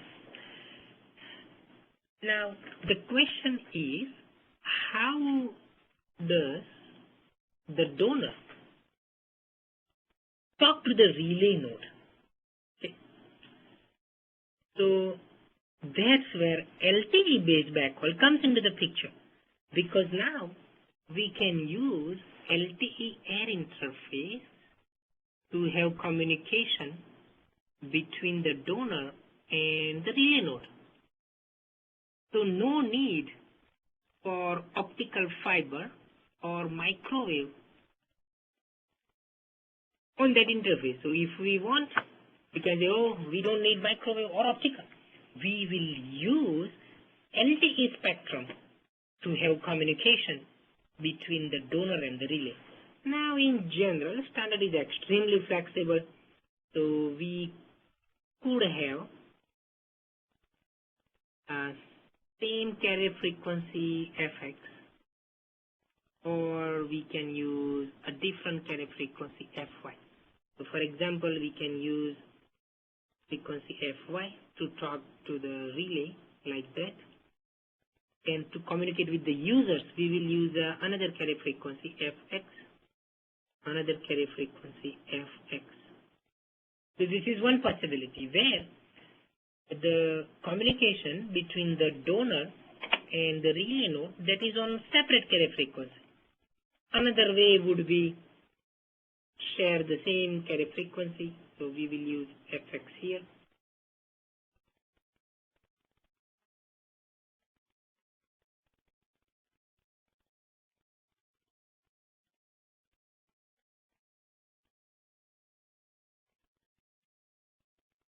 So standard is extremely flexible. Okay? So you have possibility of sharing the same carrier frequency for communication with the users and for communication between donor and the relay, or you can have separate carrier frequency. To talk to the donor, the relay would be using a separate carrier frequency, and to communicate with the users, we'll be using carrier frequency FX. So standard supports both.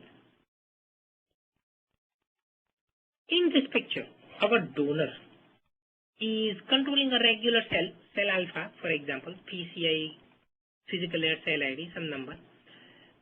So it is to regular consumers, regular subscribers. In addition, it is connected to 3 relay nodes here. So if you look at the cell, they have different identities. See? PCI B, PCI C, physical layer cell ID D. So every relay controls an omnidirectional cell like that. Okay.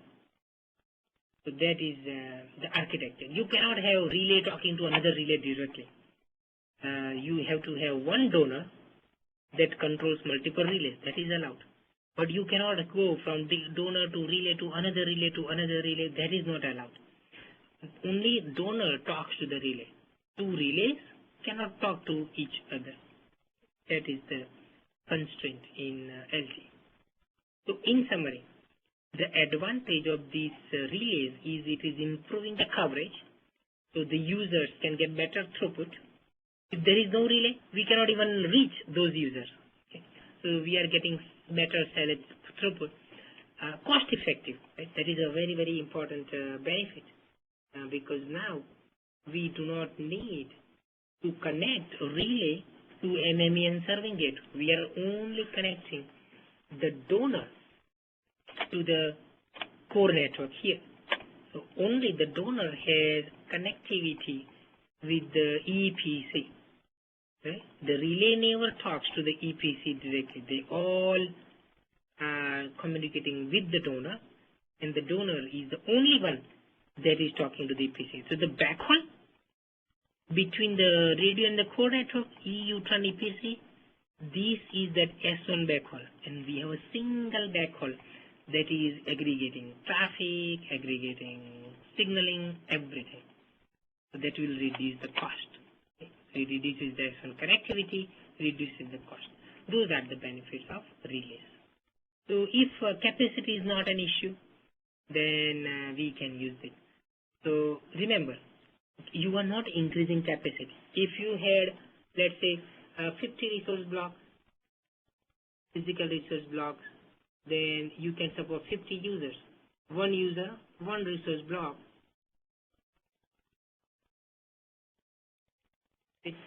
So maybe you have 20 users here in this relay node and remaining 30 users, 30 resource blocks in the regular step.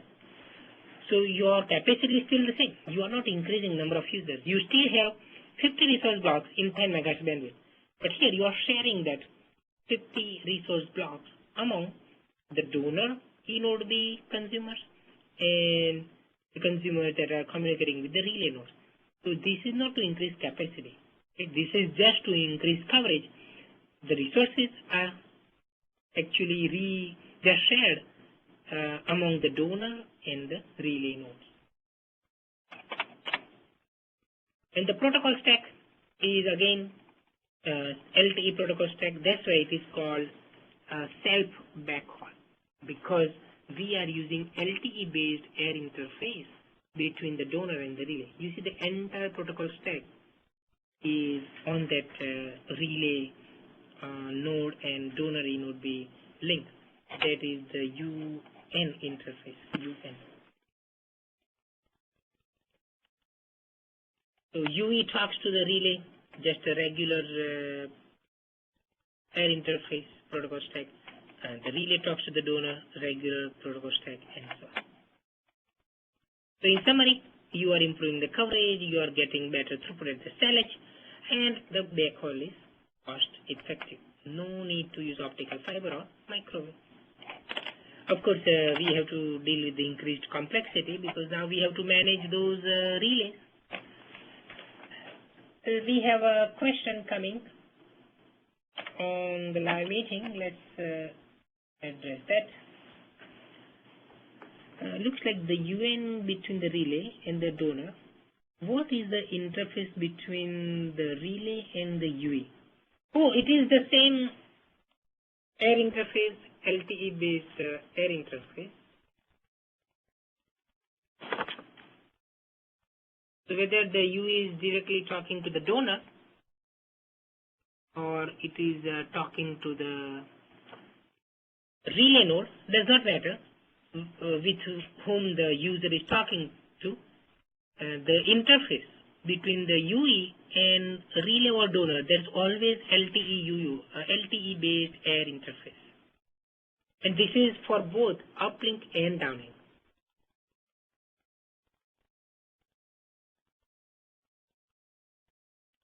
Okay, so it is applicable to both the directions, uplink and downlink.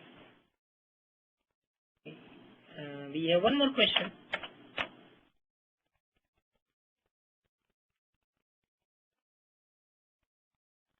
when we use the repeater, will you cause interference to other E node Bs?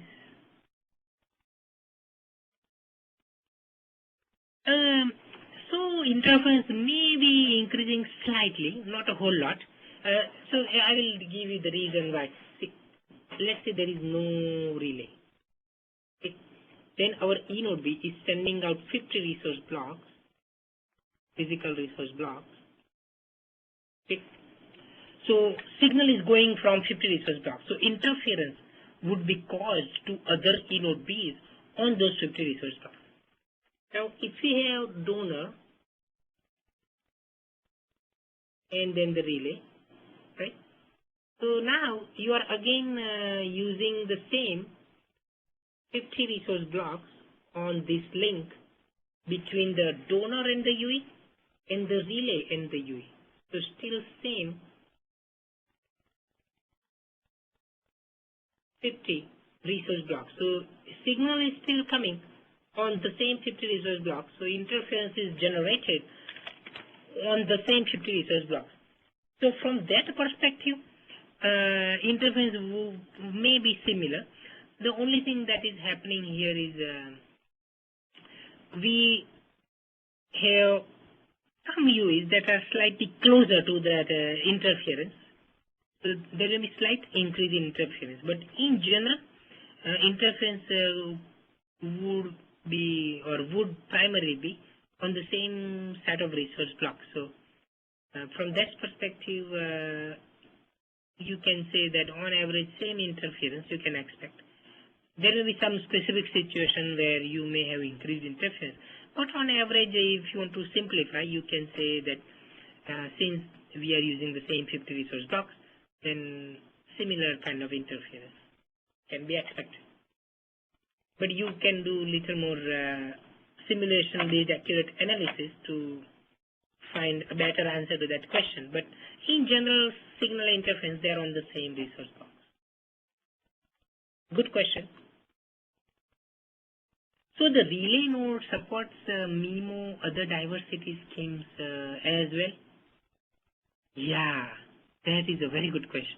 See, if we had done this kind of simple repeater, right?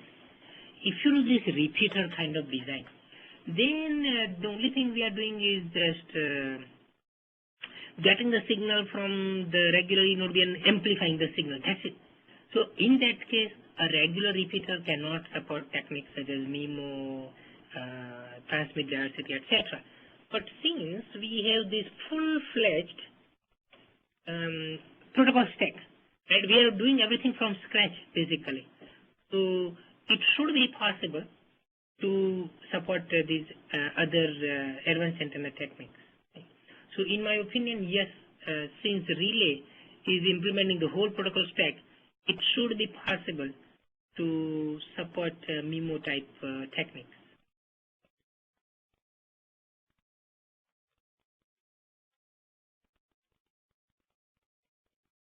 Is the UN interface something like S1 plus X2 in terms of functionality? The UN interface between the relay and donor, is it like combination of S1 X2?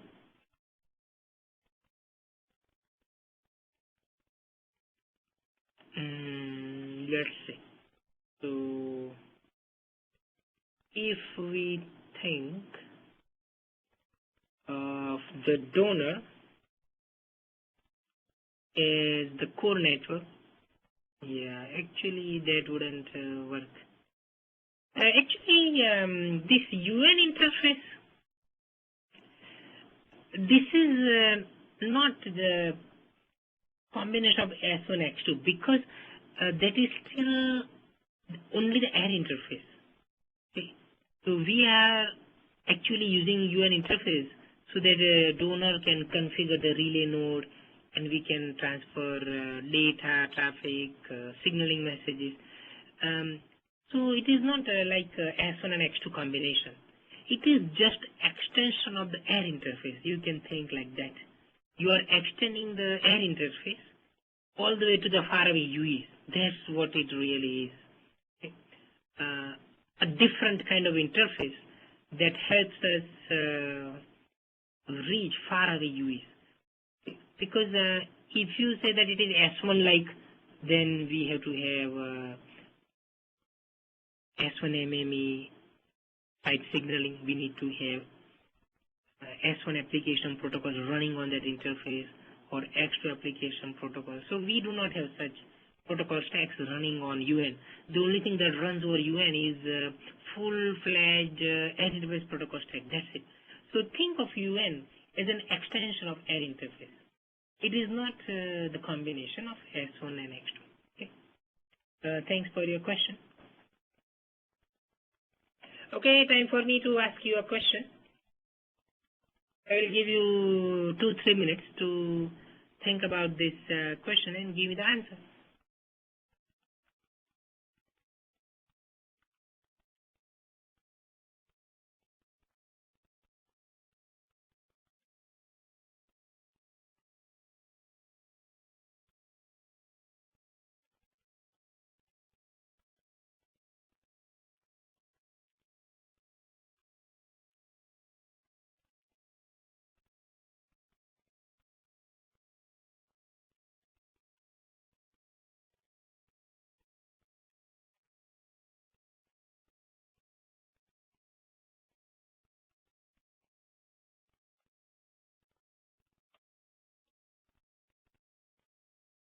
Please participate in the polls.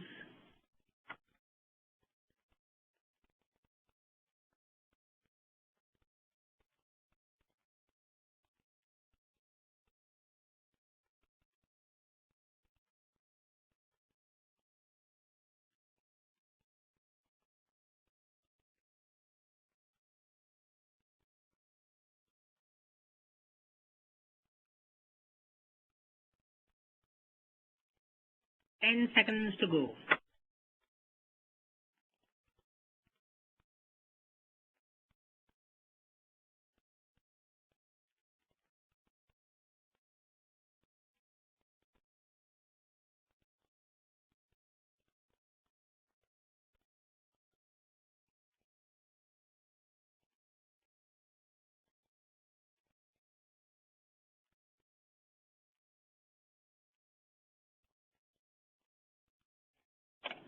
Okay.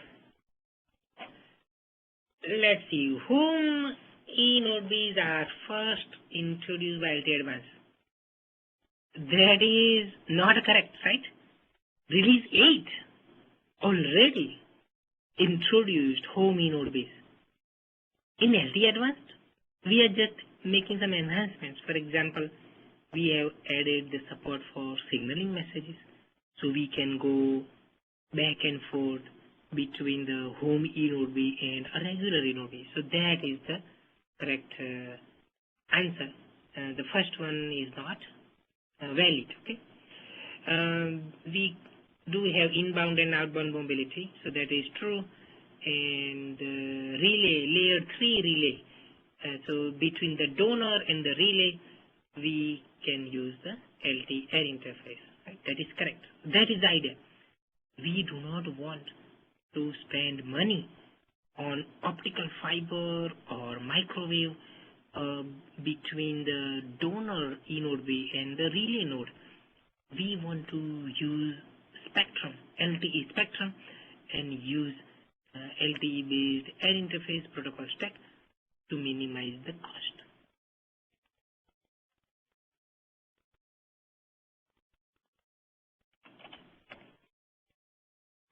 There is one question on live meeting. In general, home e-notebooks, they are single sector only? Yes, that is correct. They are single sector, single cell. Correct. Enterprise traffic, there may be more demands. Yeah, that is true. But home e-notebooks, by design, by their very nature, we have defined them to be controlling a single cell to simplify. Okay, so I agree that there would be more traffic demands for enterprise, but if you want to use that home E node B concept, then one E node B will control one cell, one sector. Some more questions are coming up.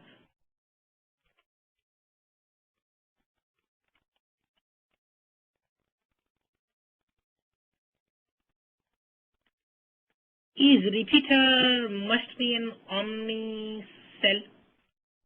In the okay, when we say omni, basically there is no sectorization, and the relay node is supposed to cover the 360-degree region. The donor could be anything. The donor could support regular 3 cells, but the relays are intended to cover the whole 360-degree region. Okay.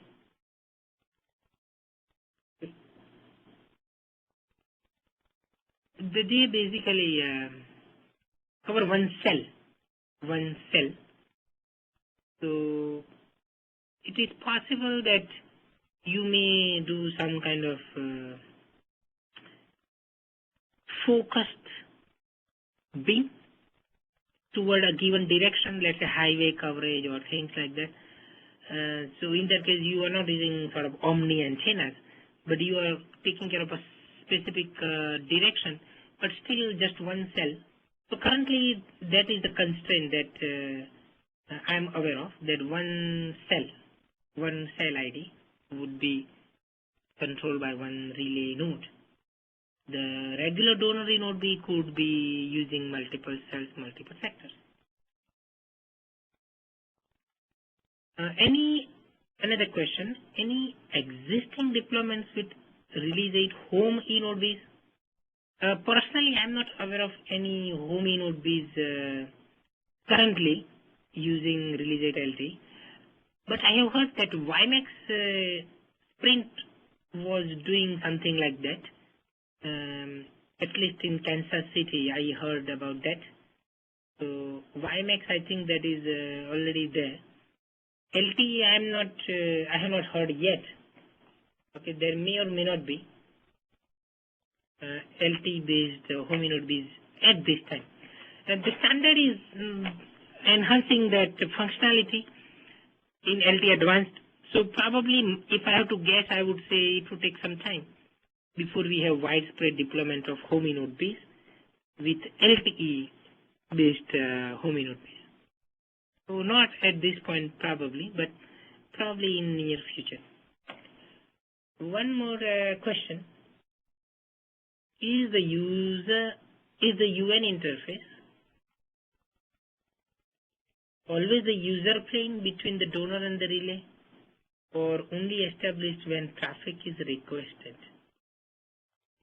Is the UN interface always up? Always up, sorry. Is the UN interface always up, or it is established when the traffic is requested? So let's go to that architecture here.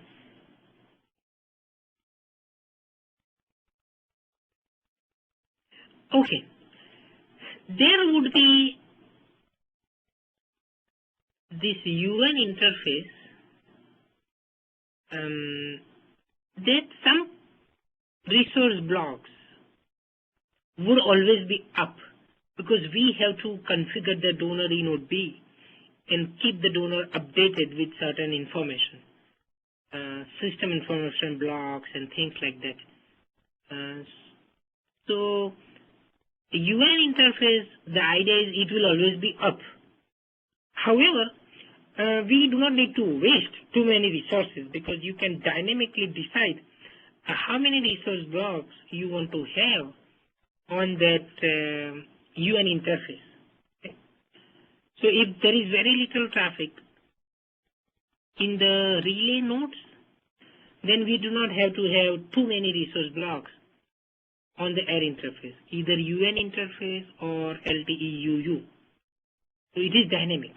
So the number of resource blocks that are actually active, that are actually transmitting something, that is variable on the UN and UU interface. However, part of the UN interface will always be up because we need to have some configuration information exchanged. So very good question. Very good question. Okay, thank you for your questions. Next, we turn our focus to air interface because we need to get superior packet data rate, a very, very high spectral efficiency, and so on. So LTE Advanced is making a lot of changes to the air interface, and that's what we would discuss next. One idea is carrier aggregation. So we mentioned that we need 40 megahertz spectrum bandwidth, 8 by 8 MIMO to support 1 gigabits per second in the rounding. So here is an example where we are using 40 megahertz spectrum bandwidth total. And now we have 40 megahertz. So maybe sometimes we can give part of the spectrum bandwidth to a user here, another user gets another carrier frequency, 10 megahertz, etc. So it is possible that we have 4 carrier frequencies, FX, FY, FC, FA, like that. Each carrier frequency may be just 10 megahertz wide. So we have combined 4 such carrier frequencies to give us a total of 40 megahertz channel bandwidth. So you can dynamically allocate carrier frequencies depending upon how much traffic demand we have, how many users we have, how much data a given user needs, and so on. So for some user, maybe we will give the entire 40 megahertz bandwidth at some point in time. So carrier aggregation basically allows us to aggregate, to combine multiple carrier frequencies. So if you have multiple carrier frequencies given to the same user, then of course the benefit would be much higher throughput. It gives us a lot of flexibility in deployment. The scheduling algorithm has one more degree of freedom while allocating resources. However, the challenges are that the transmitter and receiver are becoming more complex. So now we have to transmit on multiple carrier frequencies at the same time. We have to receive the signal on multiple carrier frequencies. And of course, there is no free lunch.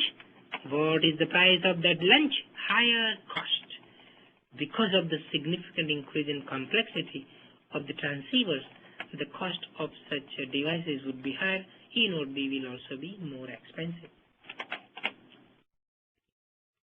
Okay, now let's discuss some more implications of having the concept of carrier aggregation.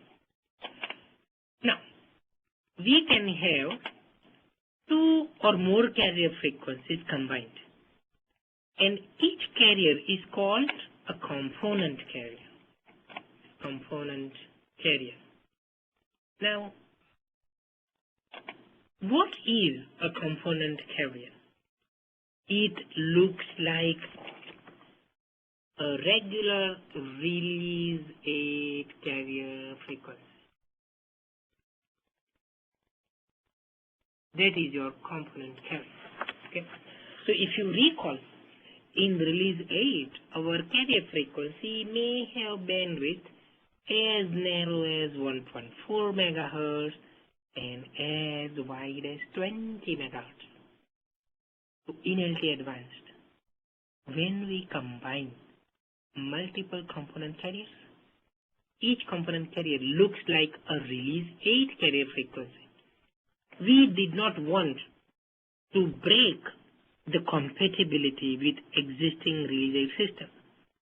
We want to make sure that we have seamless interworking between release 8 and release 10. So when we have old release 8 UEs they should have no problem communicating with LTE Advanced E-Node Bs.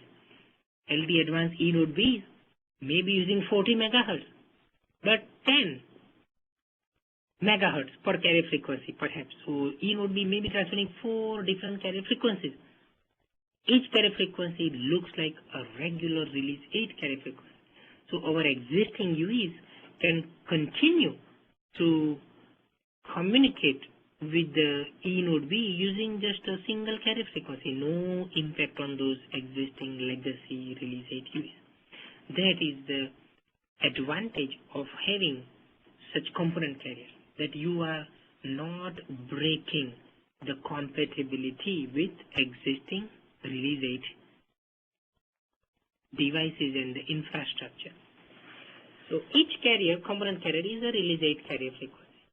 And in fact, LTE Advanced supports all the way up to 100 megahertz bandwidth.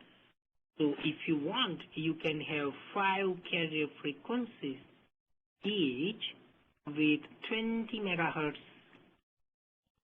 bandwidth.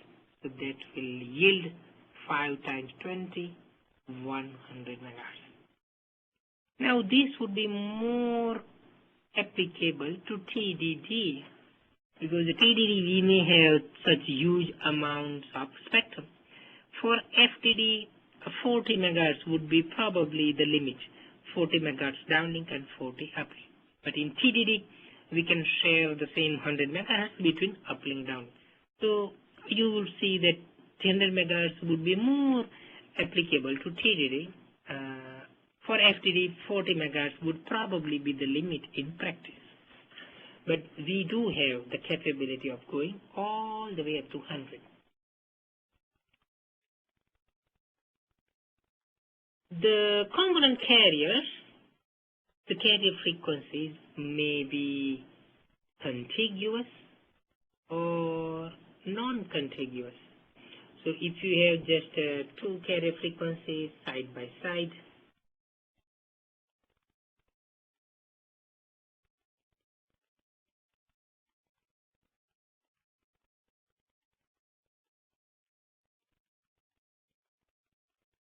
let's say 20 megahertz here, 20 megahertz FY. So you are getting total of 40. So this is an example where we have contiguous carrier frequencies. Maybe we do not have enough spectrum bandwidth in a given band. Then you can have one carrier frequency in one part of the spectrum, another carrier frequency, another part of the spectrum. Again, we can have 20 plus 20, 40. So this is an example of non-contiguous component carriers. So if the component carriers that you are aggregating, they are from different parts of the spectrum, then you are using so-called spectrum aggregation, because you are using different parts of the spectrum. They may be from different frequency bands altogether. Maybe this is 700 megahertz frequency band. Maybe this is AWS spectrum, 1.7 or 2.1 gigahertz. That is a distinct possibility. Okay. So in summary, we have a lot of flexibility. We can have a significantly large bandwidth, such as 40 or 100 megahertz, and now our UE can be allocated those multiple carrier frequencies. So a given UE could be getting data, could be transferring data on huge bandwidths, such as 40 or 100 megahertz. And we have the support for both contiguous and non-contiguous component carriers. Not only that, we could give the UE maybe some component carriers in the downlink and some other number of component carriers in the uplink. Maybe we will give 3 component carriers for the downlink, just 1 component carrier for the uplink. So we have support for asymmetric bandwidth, even in the terms of number of component carriers. it is not necessary that we have to give 2 component carriers downlink and the same 2 component carriers in the uplink. We may have different numbers of component carriers, uplink and downlink. Very, very flexible. Let's say you are a UE and you are trying to get a location from the E node B. Then when you are observing the control channel, physical downlink control channel. So this is the channel that allocates uplink and downlink resources to the UEs. So now, when you look at a control channel, the control channel on a component carrier may give the resources for that same component carrier or some different component carrier. Again, flexibility. Standard is very, very flexible.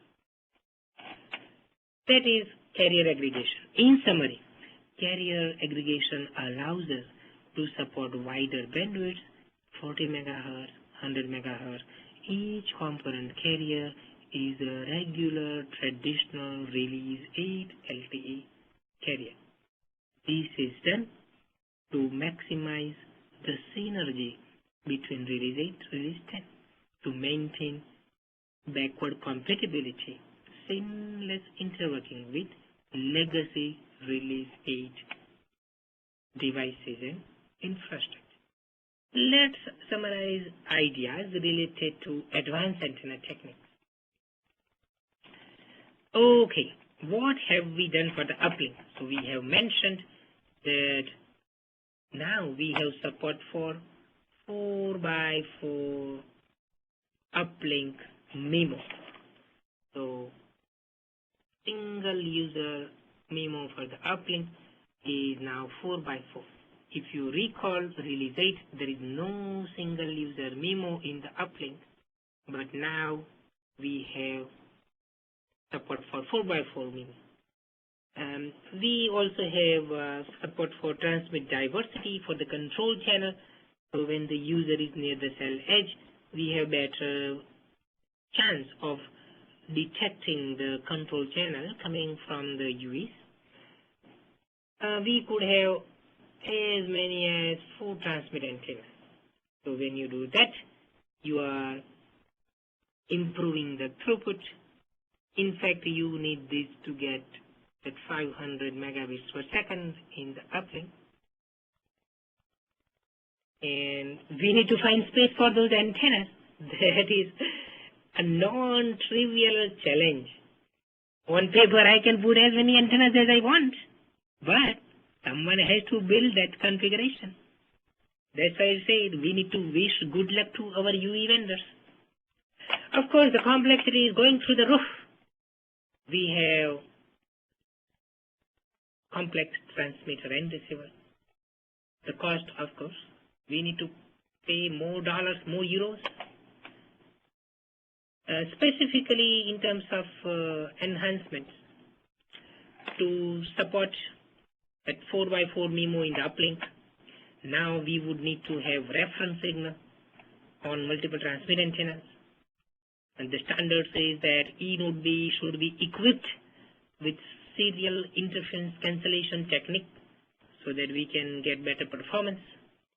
To support the MIMO technique in the uplink, we need to have pre-coding matrices. Pre-coding matrices would tell us where to put our modulation symbols. For example, I may have modulation symbols 1, 2, 3, 4, and so on. Those are my modulation symbols.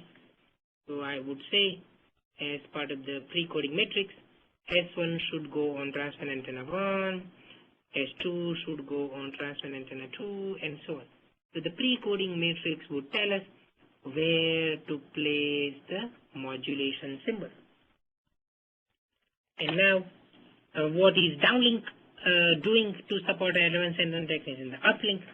Well, we have to now tell the UE on the control channel what antennas the UE should be using. 1 antenna, maybe 2 antennas, maybe all the 4 antennas. So we have to give the resource allocation.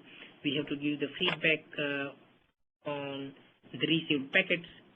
So earlier we had only one code word, one packet coming from the UE, but now we have multiple packets, multiple code words coming from the UE. because your single user memo in action now, so we have to enhance the existing hybrid hierarchy feedback mechanisms. So those are the things we need to do in the uplink to support multiple techniques in the uplink. We have got a couple of questions. Let's take care of those before moving forward.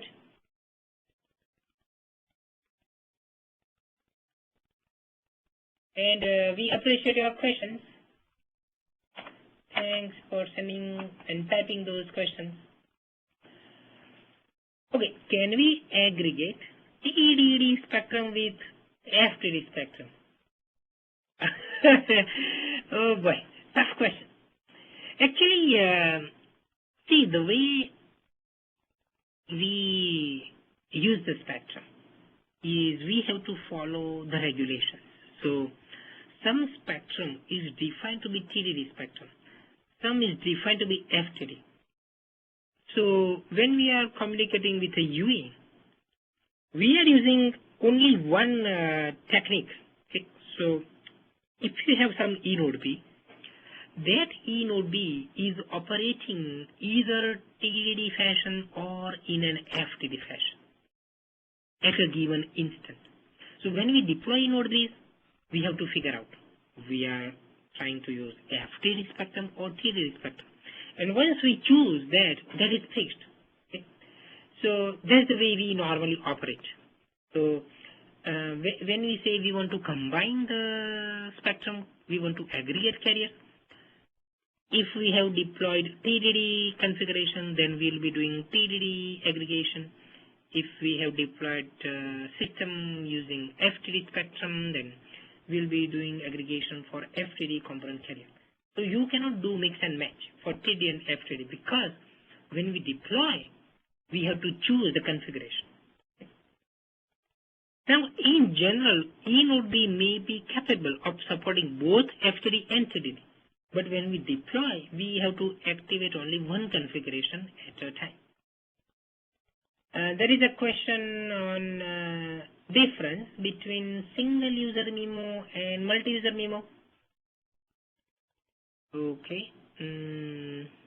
Now we have one of the sessions from the previous series that talks about various antenna techniques, but I will give you a brief overview of that. Okay, I will summarize that in 2-3 minutes. But if you want more details than what we present now, please refer to the earlier series on LTE, okay, first series. So single user memo means that I have multiple transmit antennas. Let's keep simple, transmit antenna 1, transmit antenna 2. So I have 2 by 2 MIMO in the downlink. So I have 2 antennas at the E node B, and I have 2 antennas at the UE. So I can send, let's say, packet P from here, packet Q from another transfer antenna, and I am reusing subcarriers for the UE.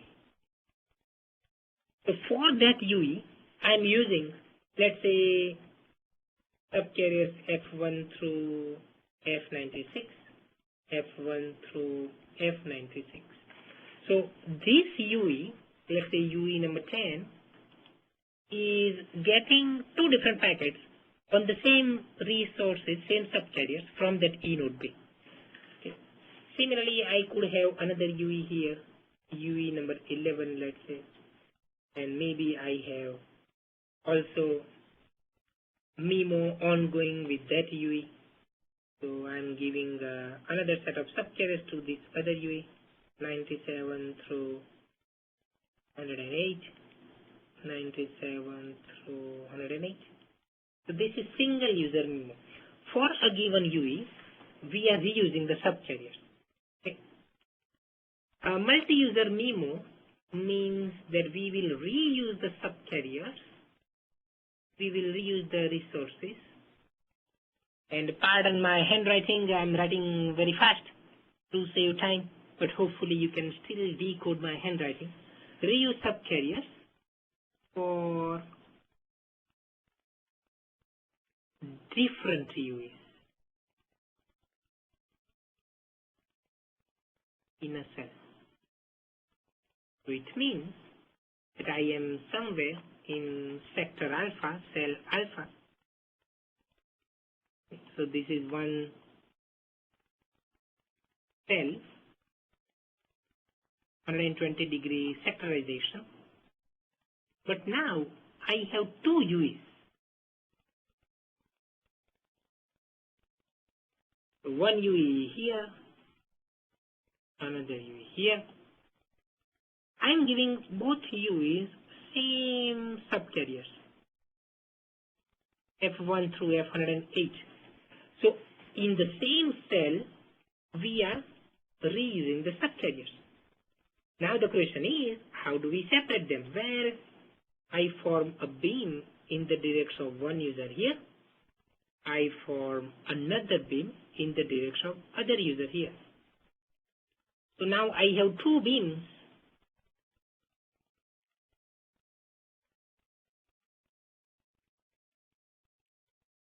Space division multiple access, beam number 1 and beam number 2. So I'm separating the users in space. That's why this is also called space division multiple access. So that is the difference between two techniques. In single user MIMO, you are reusing subcarriers for the same user. So this user number 10 is getting subcarriers F1 through F96. But if you look at another user here, UE number 11, we are giving that UE different subcarriers. So in a cell, we are giving different subcarriers to different users. That is single user MIMO. And in multi-user MIMO, we are using the same subcarriers for two different UEs. So if you are able to form two different beams, then you are in good shape. Then you can reuse the subcarriers. But if you mess up creating the beams, then you will have significant interference because those two UEs, they are using the same subcarriers. So that's why this is more difficult to implement in practice. Initial deployments are not using multi-user MIMO. Initial LTE deployments are right now using diversity technique and single user MIMO. Later on, we will have support for multi-user MIMO in commercial deployment. Standard supports it even today, but deployments are currently using single user MIMO as opposed to multi-user MIMO for the downlink. So hopefully that is adequate for you, but as I said, if you want more details, please listen to one of the sessions that are from the previous series of LTE sessions. Okay? Not this second series, but the first series. Okay, so there's that.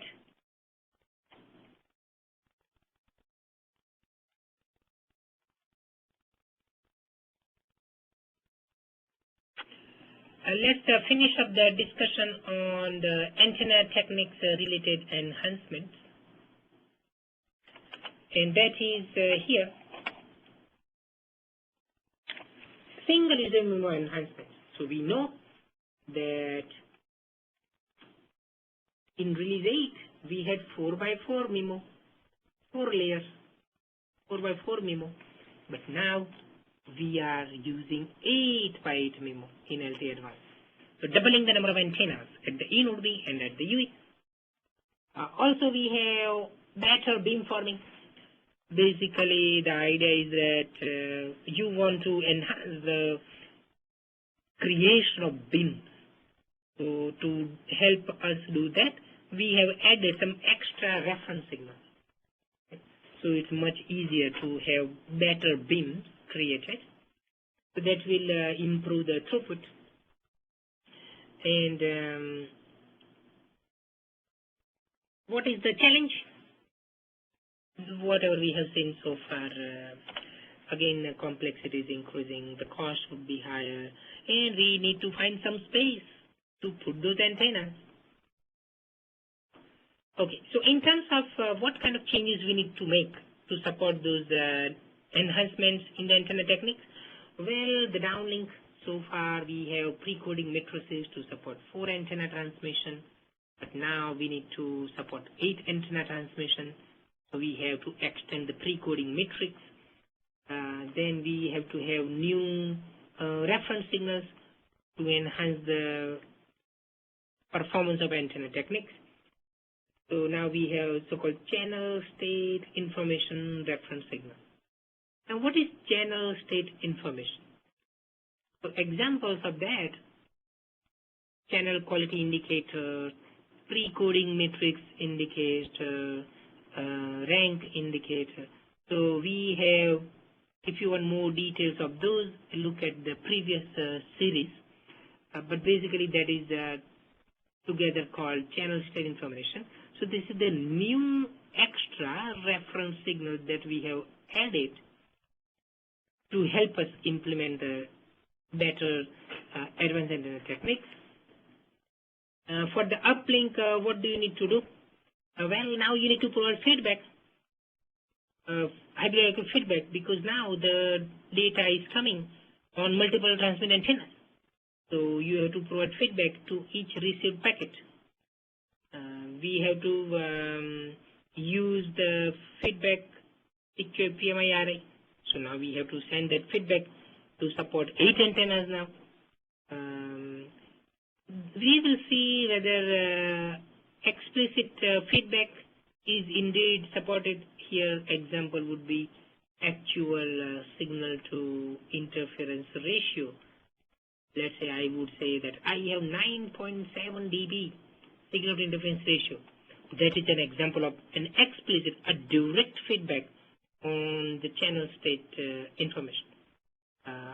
On the other hand, if you use things such as secure PMI array, which we are doing in the result, that is considered implicit feedback about channel conditions.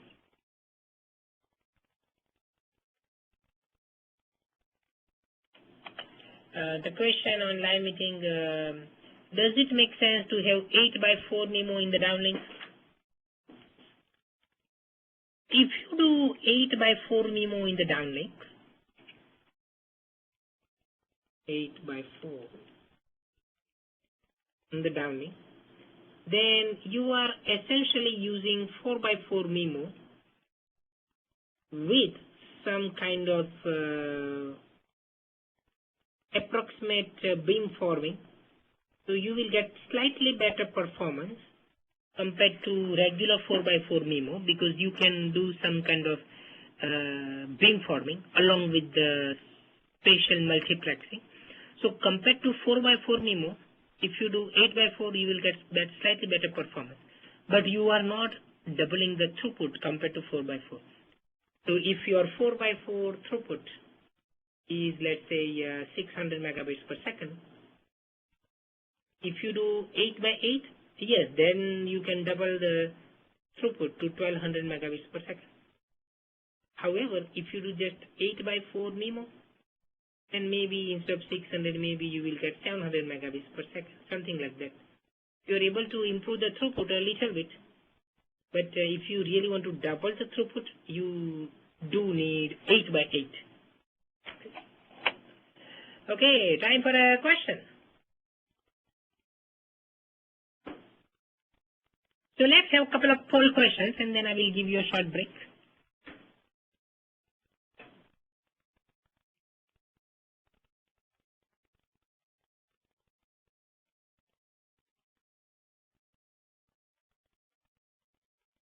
Very easy question.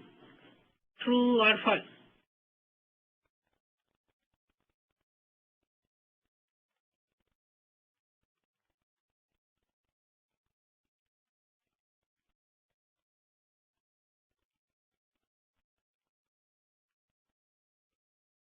Ten seconds to go.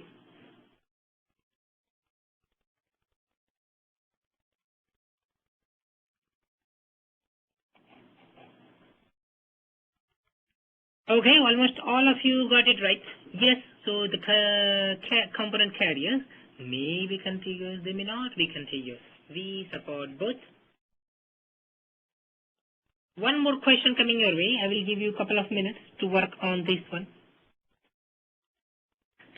We are looking for an incorrect statement. Something that is not correct. Please pay attention. Something that is not correct.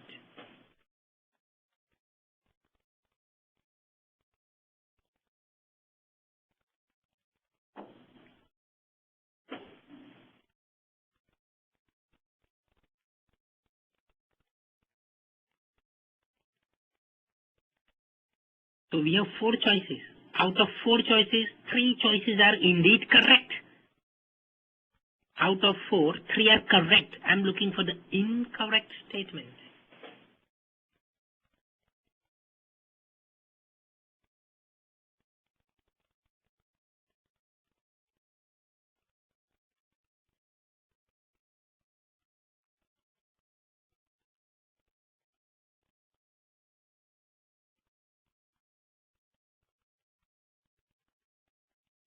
And sorry, I am assuming that you have gone through the previous series and this series.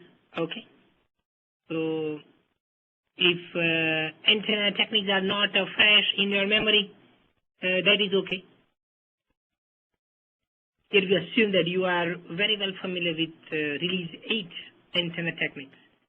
Because here the focus is on LTE Advanced, incremental changes beyond release 8.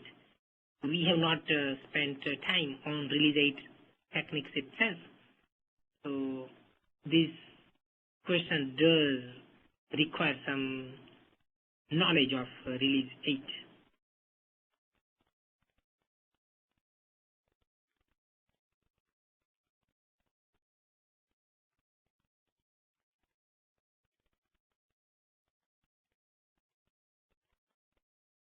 I will give you 30 more seconds.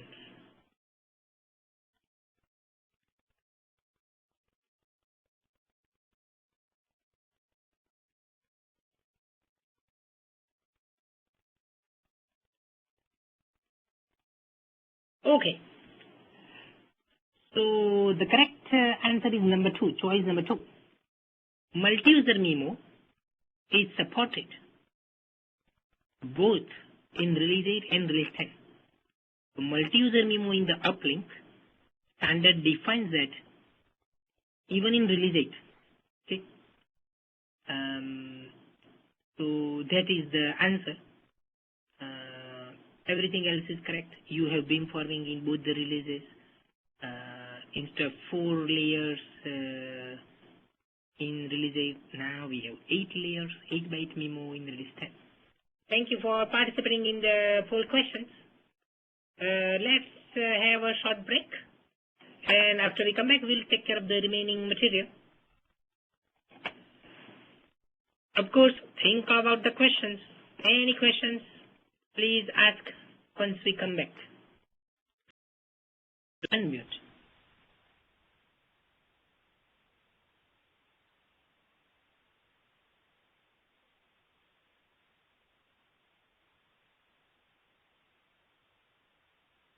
I will wait for a few more seconds.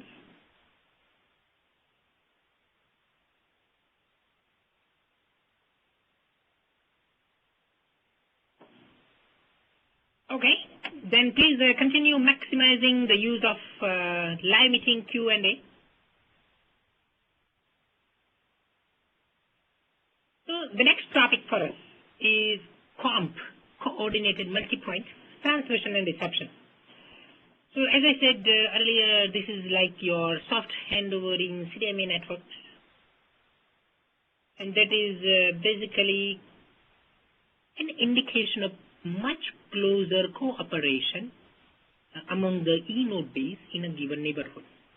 Now, we have been trying to improve the salvage performance. Okay. And for example, in release 8, if you do nothing special, then we can use the existing mechanisms such as adaptive modulation encoding, hybrid ARQ, retransmission through radio link control. The E node B can change the data rate, change the parameters of transmission every millisecond, very, very fast scheduling. So in general, if you do nothing special, that would work.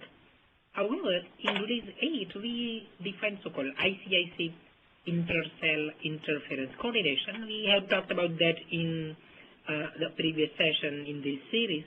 But basically, the idea here is that we want to avoid using the same resource blocks near the cell edge.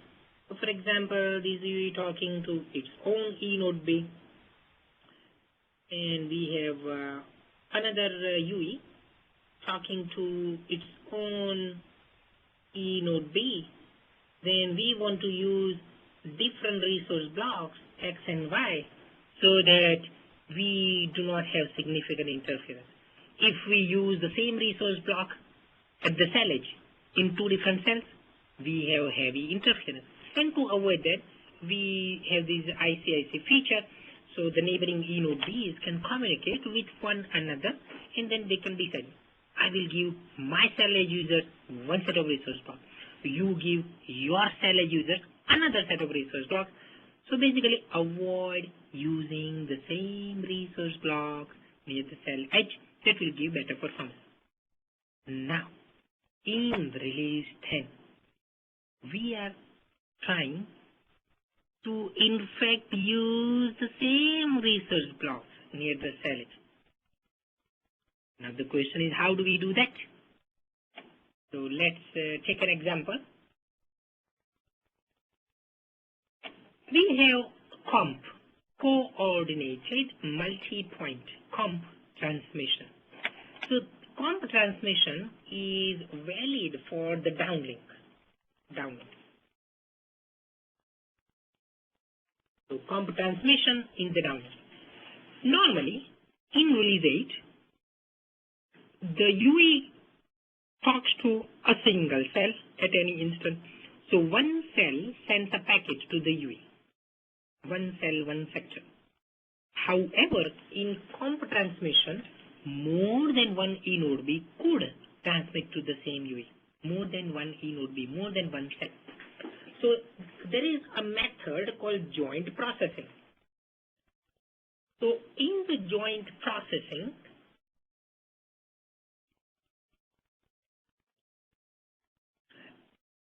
two E node B's could communicate with the same UE. So in this example, we can have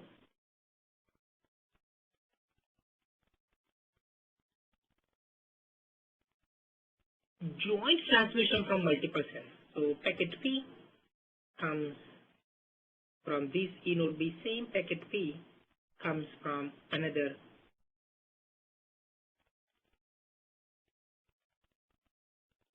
E node B, like that. So two different E node B's are sending the same information to the user, and now the user can combine those packets together because they carry the same information. So it's more reliability. So at the cell edge, instead of getting stuck to one E node B's poor channel conditions, now we have additional degrees of freedom. If one E node B cannot give better quality signal, no problem. We have one additional alternative. We have one more path between the UE and the E node B. So in downlink, multiple cells could be transmitting the same information to the user. User is combining those bits, those modulation symbols. That will improve the cell edge throughput in the downlink. So that is one way. Another way is so-called dynamic cell selection. So here, our UE may get packets maybe sometimes from one E node B. Let's say time T1. E node B1 is providing better quality signal. So we are getting a packet from E node B1. At some other time instant T2, perhaps E node B2 is able to give better quality signal. So in that case, we are choosing different cells, different E node Bs at different times. But we are doing this very, very fast. Okay? We are not exchanging any handover signaling, because if you go through handover signaling, RRC signaling, it will take maybe about 30 milliseconds or so. But we want to do this very, very quickly, maybe every couple of milliseconds. So we can very, very fast change the cell. That's why it's called dynamic cell selection. So this is done today in eVideo. Right? 1x eVideo, we allow the UE to choose the cell or sector very, very quickly. So if you do that fast enough, it is almost like a soft handover situation. You can get that kind of diversity gain. So in summary, in so-called joint processing approach, either we could have simultaneous transmission of the information to the UE, or one E node B would transmit at a time. But we can switch the E node Bs, we can switch the cells very, very fast, on the order of a couple of milliseconds. So that is so-called joint process. Now there is another way. Coordinated scheduling, coordinated beamforming. In ICIC, we are avoiding using the same resource blocks near the cell edge. We want to avoid that. But in comp, we could even reuse the same resource block near cell edge. And here is how. Two E node Bs talk to each other. So they said, oh, my user is in this part of the cell. The other E node B says, my user is in another part of the cell, like here. So now we can form a beam. Right? So we are focusing energy in this specific direction for user. Say, the other E node B is focusing energy in another direction. We are able to separate the users in space, because we have created different beams for these two different users.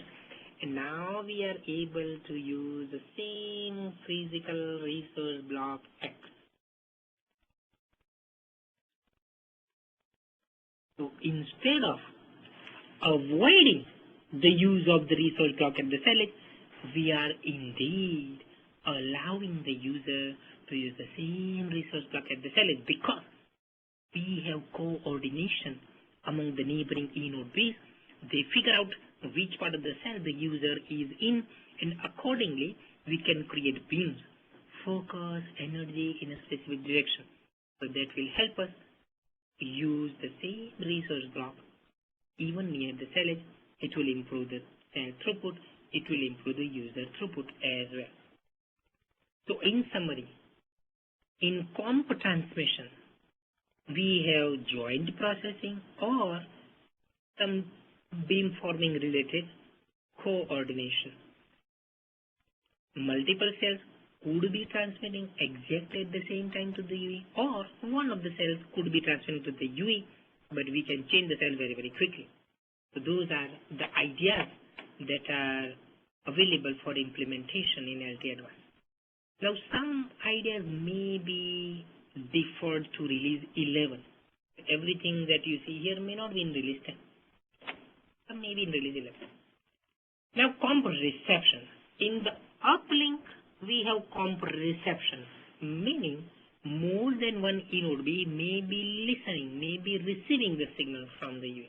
So in this simple example, we have three E node Bs, 1, 2, and 3. They are all listening to the UE. When the UE is sending a packet, all the three E node Bs are listening. So let's say we get packet P prime from here, packet P directly from here, packet P double prime. Three E node Bs have received the packet, and they are sending the packet to the so-called central E node B. So now we will check the quality. Maybe the quality of the packet is bad here, quality is bad here.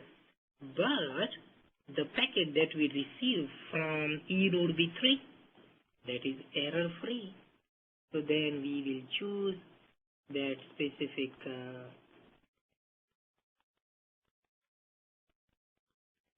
E node B's packet and then forward that to the core network. So in summary, in the comp reception, multiple e-node ways could be listening to the packets coming from the UE. In release 8 today, our UE communicates with a single cell. So only one cell receives the packet. But now more than one cell would be listening to the UE. So again, we have diversity advantage and we should be able to increase the throughput. If we were to talk to only single cell, whenever we have poor channel conditions in that cell, we are stuck with low throughput. But now, as long as one e-node B, as long as one cell gets our packet okay, no need to do retransmission. So we are avoiding hybrid echo retransmissions, even perhaps RLC retransmission. Instead of wasting resources on retransmission, let's use those resources to send new packets that will improve the throughput at the cell edge. That is the idea behind comp reception. Okay, so that is comp reception for the uplink. LTE Advanced also aims to reduce latency. In general, how can we reduce latency? There are several ways. For example, we can have random access channels present more frequently. So for example, let's say I have a random access channel here, subframe 0, and then again I have physical random access channel present in subframe 0 of another frame. So that is possible.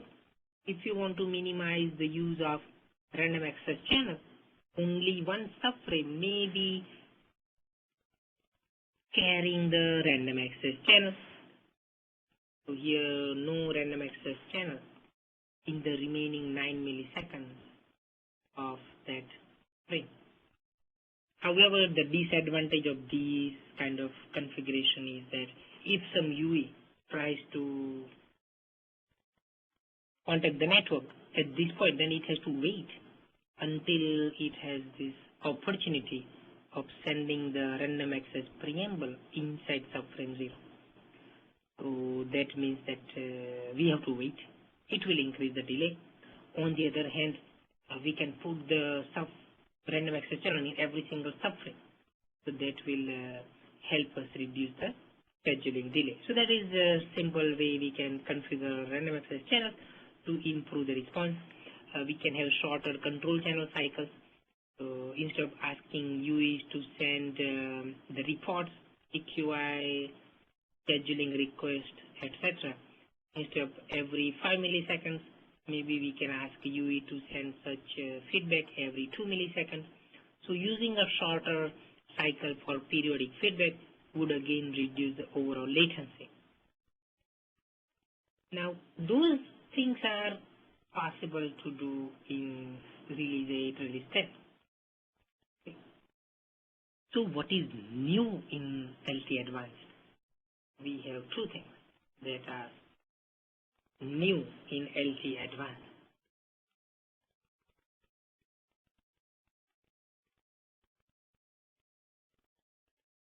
One is combined RRC radio resource control and non-access datum signaling.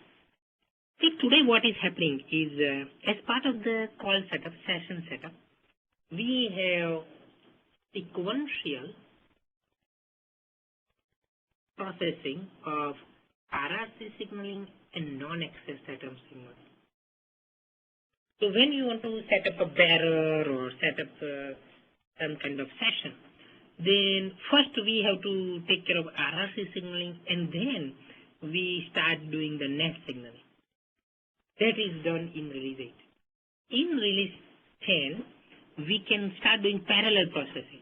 So while we are working on configuring the RRC connection, we can start working on non-access datum signaling, such as signaling for service request.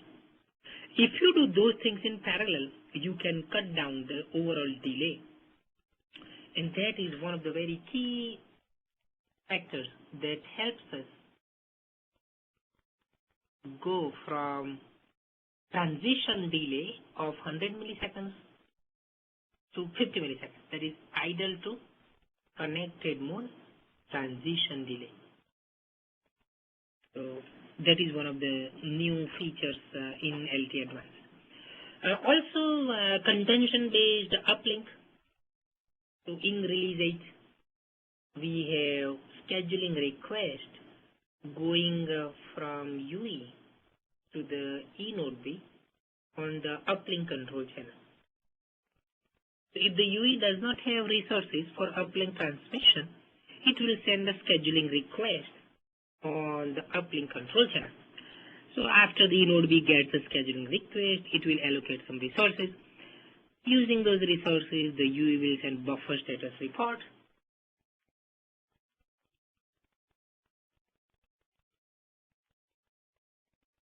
And then we'll get some more allocation so that we can start sending large amount of data. So basically, there are a couple of stages in release 8. Now, if you want to cut down on the delay, you can do so-called contention-based uplink. Here, no scheduling request. The UE directly sends this kind of buffer status report. Okay? And then the E node B allocates the resources. So we avoid this initial portion of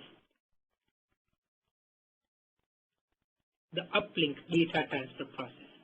So we avoid that, so that will reduce the delay.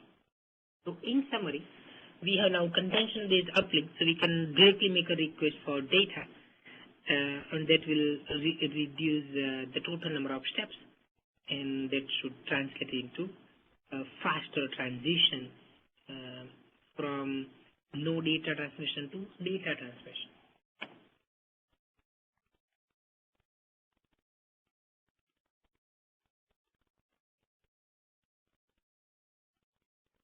Okay, I will give you a couple of minutes to work on this poll question.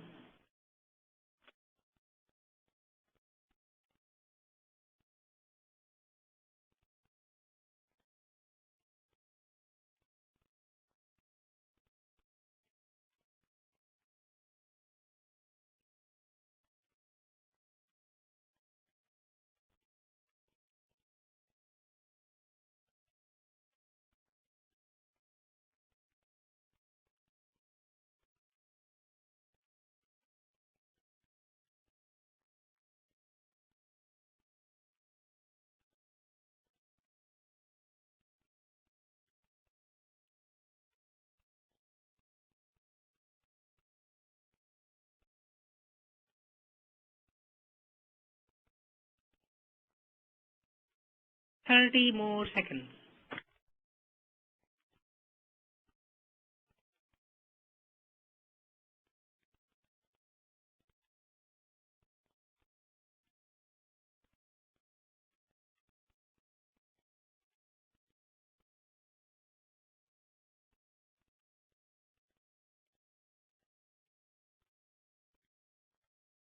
Okay, the answer is true.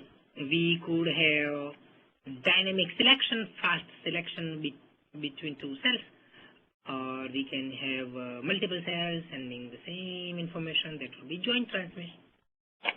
Okay, the next few minutes we would summarize how certain operations, sessions, etc.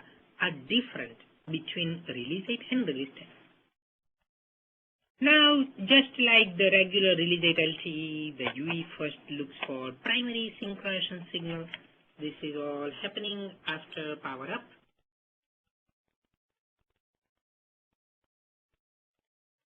So when you power up the LTE UE, it will look for the primary synchronization signal, and it achieves the slot timing.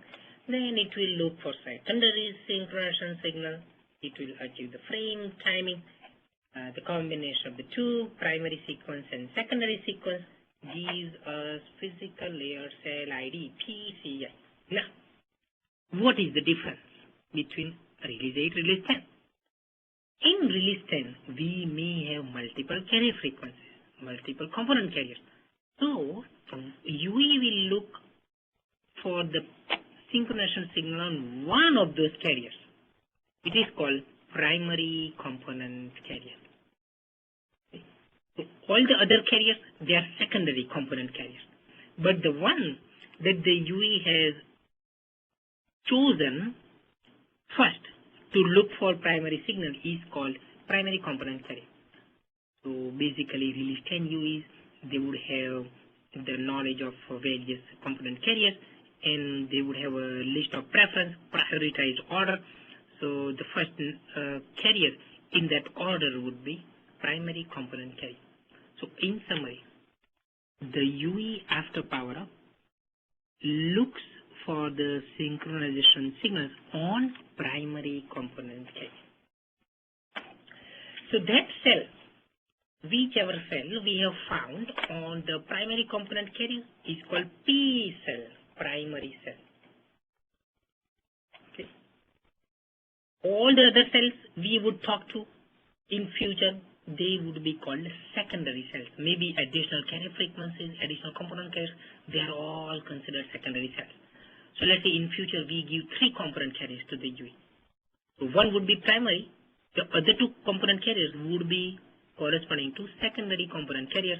They would have secondary cells. But the primary cell is the one that is on the primary component carrier. And now we want to, let's say, contact that cell. So in the uplink, we will do random access. So just like what we do in release 8, the UE sends random access preamble. The inode B detects the preamble, sends the response.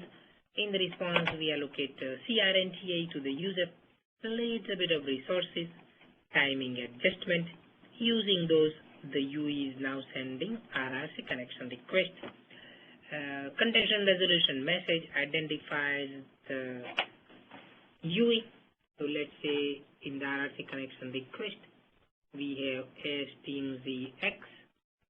Then the contention resolution message says that the inode B has detected the RRC connection request from a UE that had STEAMZX. So if we are the UE who sent this message, we will check the STEAMZ. If it agrees with what we sent, it means our random access is successful. We proceed to complete the RRC connection setup. So RRC connection request that has already gone. So the next step for us is to wait for RRC connection setup coming from the inode B. And the response to that is RRC connection setup complete. Again, same 3 messages, whether it is release 8 or release 10. The only thing is terminology. The RRC connection is between the UE and the primary cell, P cell. Every other cells on other component carriers would be considered secondary cells. So in summary, the UE has the RRC connection with P cell, primary cell. And then we go ahead and do the attach operation. Again, no need for any change. Same thing as release 8. The UE sends attach request as part of the RRC connection setup. The inode B would choose a specific MME, and with that MME, we set up the signaling bearer, S1 MME. The UE works with MME, MME works with HSS, so that we can do the authentication, mutual authentication. UE authenticates the network authenticates the UE, just like release 8. Now we want to set up default bearers to provide always-on experience. So it means we need some serving gateway, we need some PGW, MME selects both. Once we have done that, now we have the radio bearer between the UE and the inode B. We have the S1 user playing with the serving gateway, S5 between serving gateway and the PGW. So that is your end-to-end EPS bearer between the UE and the PGW. We have the data radio bearer, S1 user plane, S5, S6. All the three logical links together constitute end-to-end EPS bearer. So we set up that as part of power up. That is the default EPS bearer setup. Normally, during the bearer setup, we also give IP address to the UE. Typically, PGW is the one that allocates IP address to the UE. Maybe IPv4, maybe IPv6, up to the operator policy. So let's say the bearer is set up, and now we are ready to do data transfer. The UE is in a cell. They observe the reference signals. Normally, we have the common reference signal, and now we have general state information reference signal. So this is new. This is new in LTE Advanced. Little better performance for antenna techniques. So now the UE says, okay, here is the general condition, related feedback, CQI, PMI, RI. So the eNodeB scheduler considers the feedback and then gives the resource allocation to the UE. Now we have flexibility. We may give the UE one component carrier or many component carrier. So the resource allocation is specified on the control channel, and the data could go over multiple component carriers.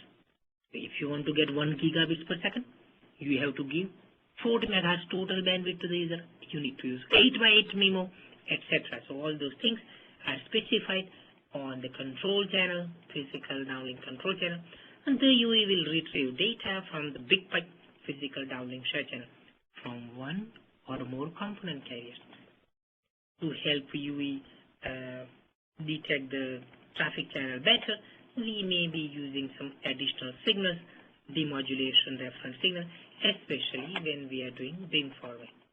Whenever the UE gets a packet, it would send positive or negative acknowledgement.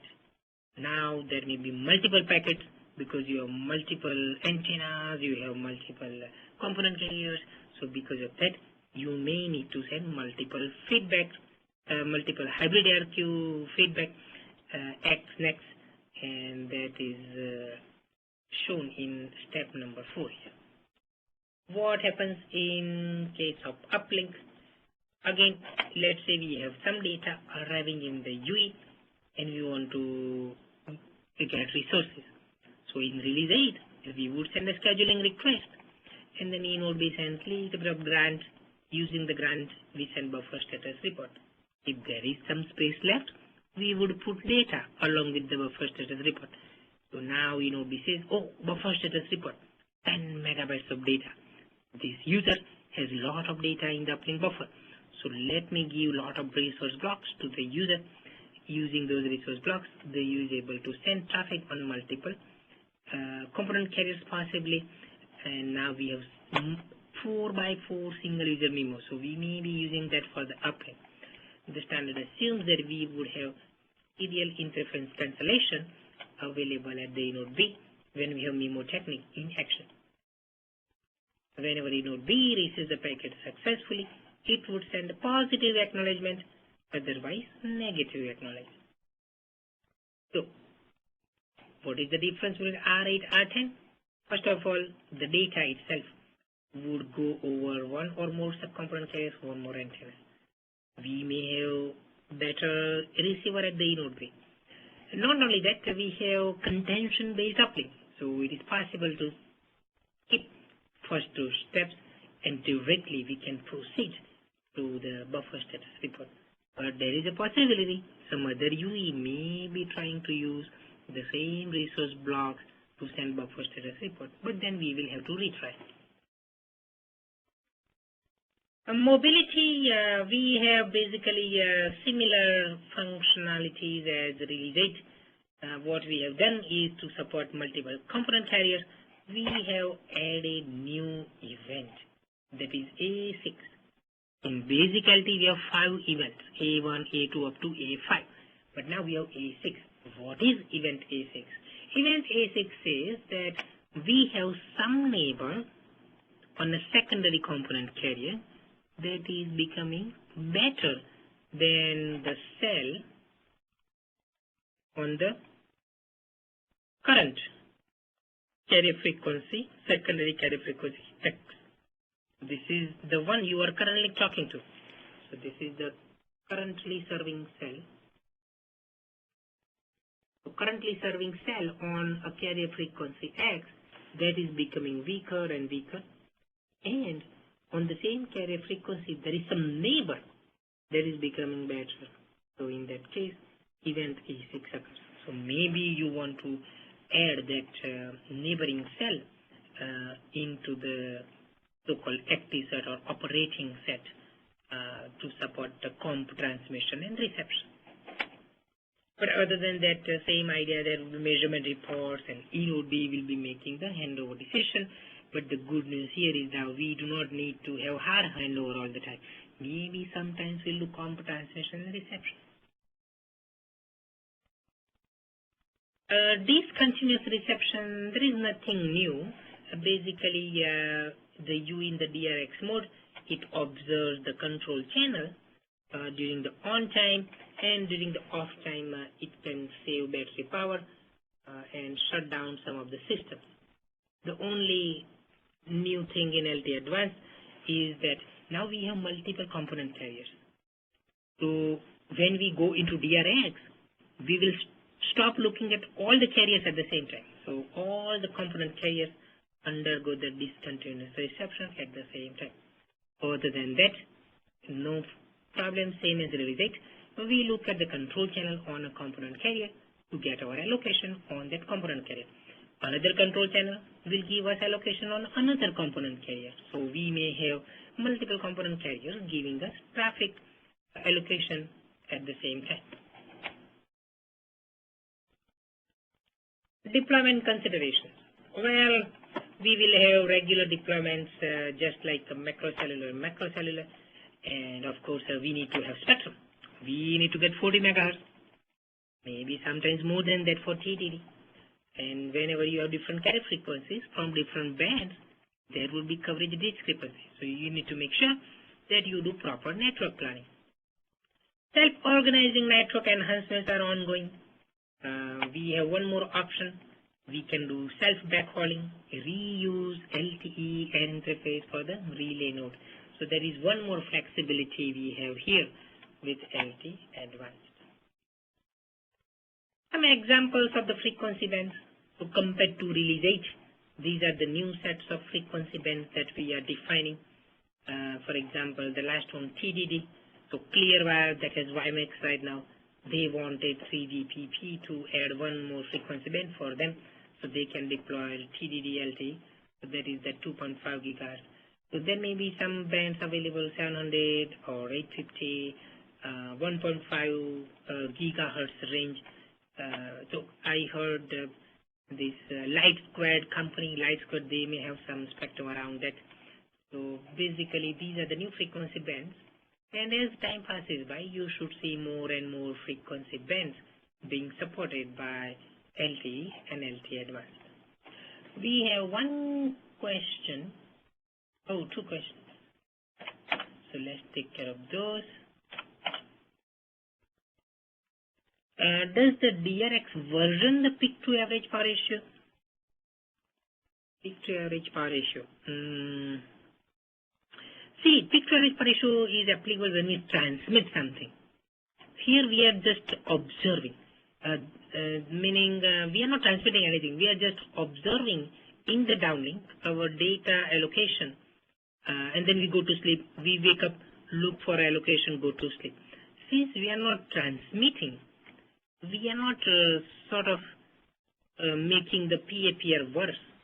Once we start transmitting, once we enter the real connected and active mode, then hopefully the random access has given the eNode enough opportunity to synchronize with the UE, and uplink power control should help us to get to the correct power level quickly. So hopefully PAPR should not get affected. The second question, does the UE only monitor control channel on the primary? Actually, UE would be observing the control channels on multiple component carriers, because maybe control channel on one component carrier gives us allocation. Maybe another control channel on the secondary component carrier gives us allocation for that second carrier frequency. So yes, the UE would indeed monitor multiple control channels on multiple carrier frequencies simultaneously. So this is possible. Our UE does not monitor just a single component carrier. That is one area of complexity. Our poor UE has to do much more work. We have multiple receivers now. One receiver looks at one carrier frequency, one component carrier. Another receiver looks at another carrier frequency, and so on. So very, very complex. My friend, to go from LTE to LTE Advanced, we must have complexity. Cannot go from LTE to LTE Advanced without working hard. We have to work very hard to go from LTE to LTE Advanced. Complexity is much, much higher in LTE Advanced. Okay, so that's what we have for LTE Advanced. So basically, the data rate, super duper data rate, 1 gigabits per second downlink, 500 megabits per second uplink. We are defining LTE Advanced in release 10, release 11 and onwards. We will see more and more enhancements coming up. Of course, it is fully backward compatible. So release 8 UE can work with release 10 or release 8 eNode B. Similarly, release 10 eNode B can work with release 8 or release 10 UE. Backward compatibility, no impact on existing legacy release 8 infrastructure in the US. What are the key features? 8 antennas at the eNode B, 8 at the UE. Support for 8x8 MIMO in the downlink, 4x4 single user MIMO in the uplink. We can combine multiple carrier frequencies all the way up to total bandwidth of 100 megahertz. Soft handover is back. We have comp reception and comp transmission. We have additional architectures such as home eNode Bs and also relays. So those relays are a more sophisticated form of repeaters. They will be able to extend the coverage, but no need to spend money on the backhaul. We can use LTE interface for the backhaul itself. So that is a cost-effective way of improving coverage. Home eNode Bs, we have support for mobility across home eNode B and the regular eNode B. So inbound and outbound mobility support. And so on functions would be also being supported. That's what I have. Thanks for your comments, including the Picasso paintings. I hope that you enjoyed LTE Advanced and for that matter all the other sessions in the second series. I'll be sending you the soft copy of the notes. You have my email address. So the series is over, the session is over. It does not mean our relationship is over. Feel free to send emails anytime. Sometimes I teach a class and I get a question 2 years after the class. So do not worry. Your parking meter never expires. Anytime you want to ask questions, feel free to send me email. More difficult questions, the questions for which I have no clue, are more welcome because that gives me an opportunity to learn little further. So again, thank you very much. I hope I'll be seeing some emails from you guys. You have a nice rest of the day. Good luck with your job assignments. Enjoy LTE and LTE Advanced. Everyone, I would like to, this is Brenda, I'd like to thank Nisheeth for a great session today. As he mentioned, he's going to send his whiteboard notes, and we're going to send you out the annotated PowerPoint files, and they'll be forwarded to everyone. I'm right now going to display the end-of-course evaluation, and as mentioned to those of you who have attended our other sessions, please put your computer in full screen mode, F5 on your keyboard, and at the bottom of the survey, as soon as it loads, to finish the survey and make sure it is submitted, please click on the Proceed button when you have finished the survey. We might be having some problems today because I know the Alcatel-Lucent intranet is having some issues.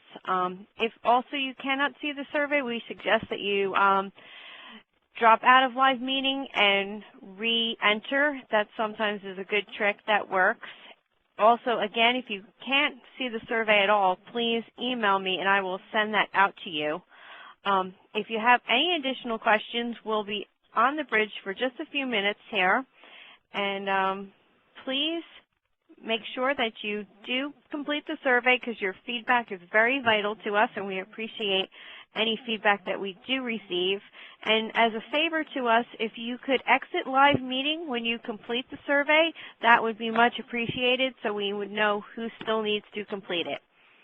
So the survey is up there now.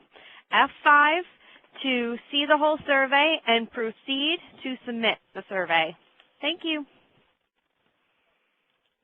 And thank you for all the questions that you have asked today and during the series.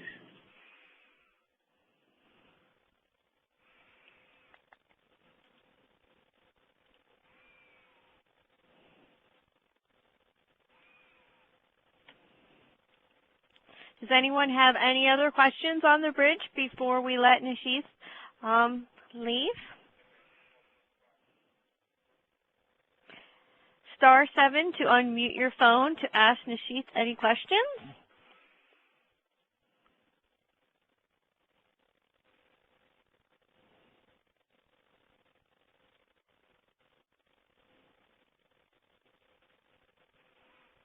And as previously mentioned, please click Proceed to submit your survey, and please drop off of live meeting when you're done with your completed survey. Thank you.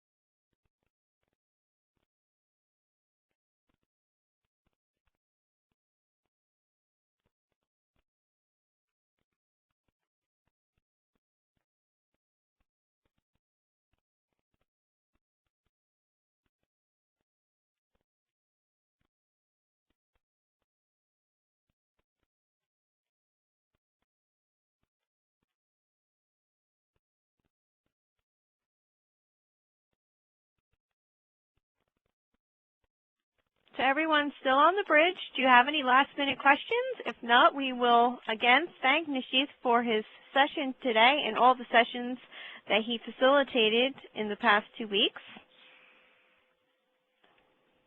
And please look for your follow-up files from the Alcatel-Lucent University.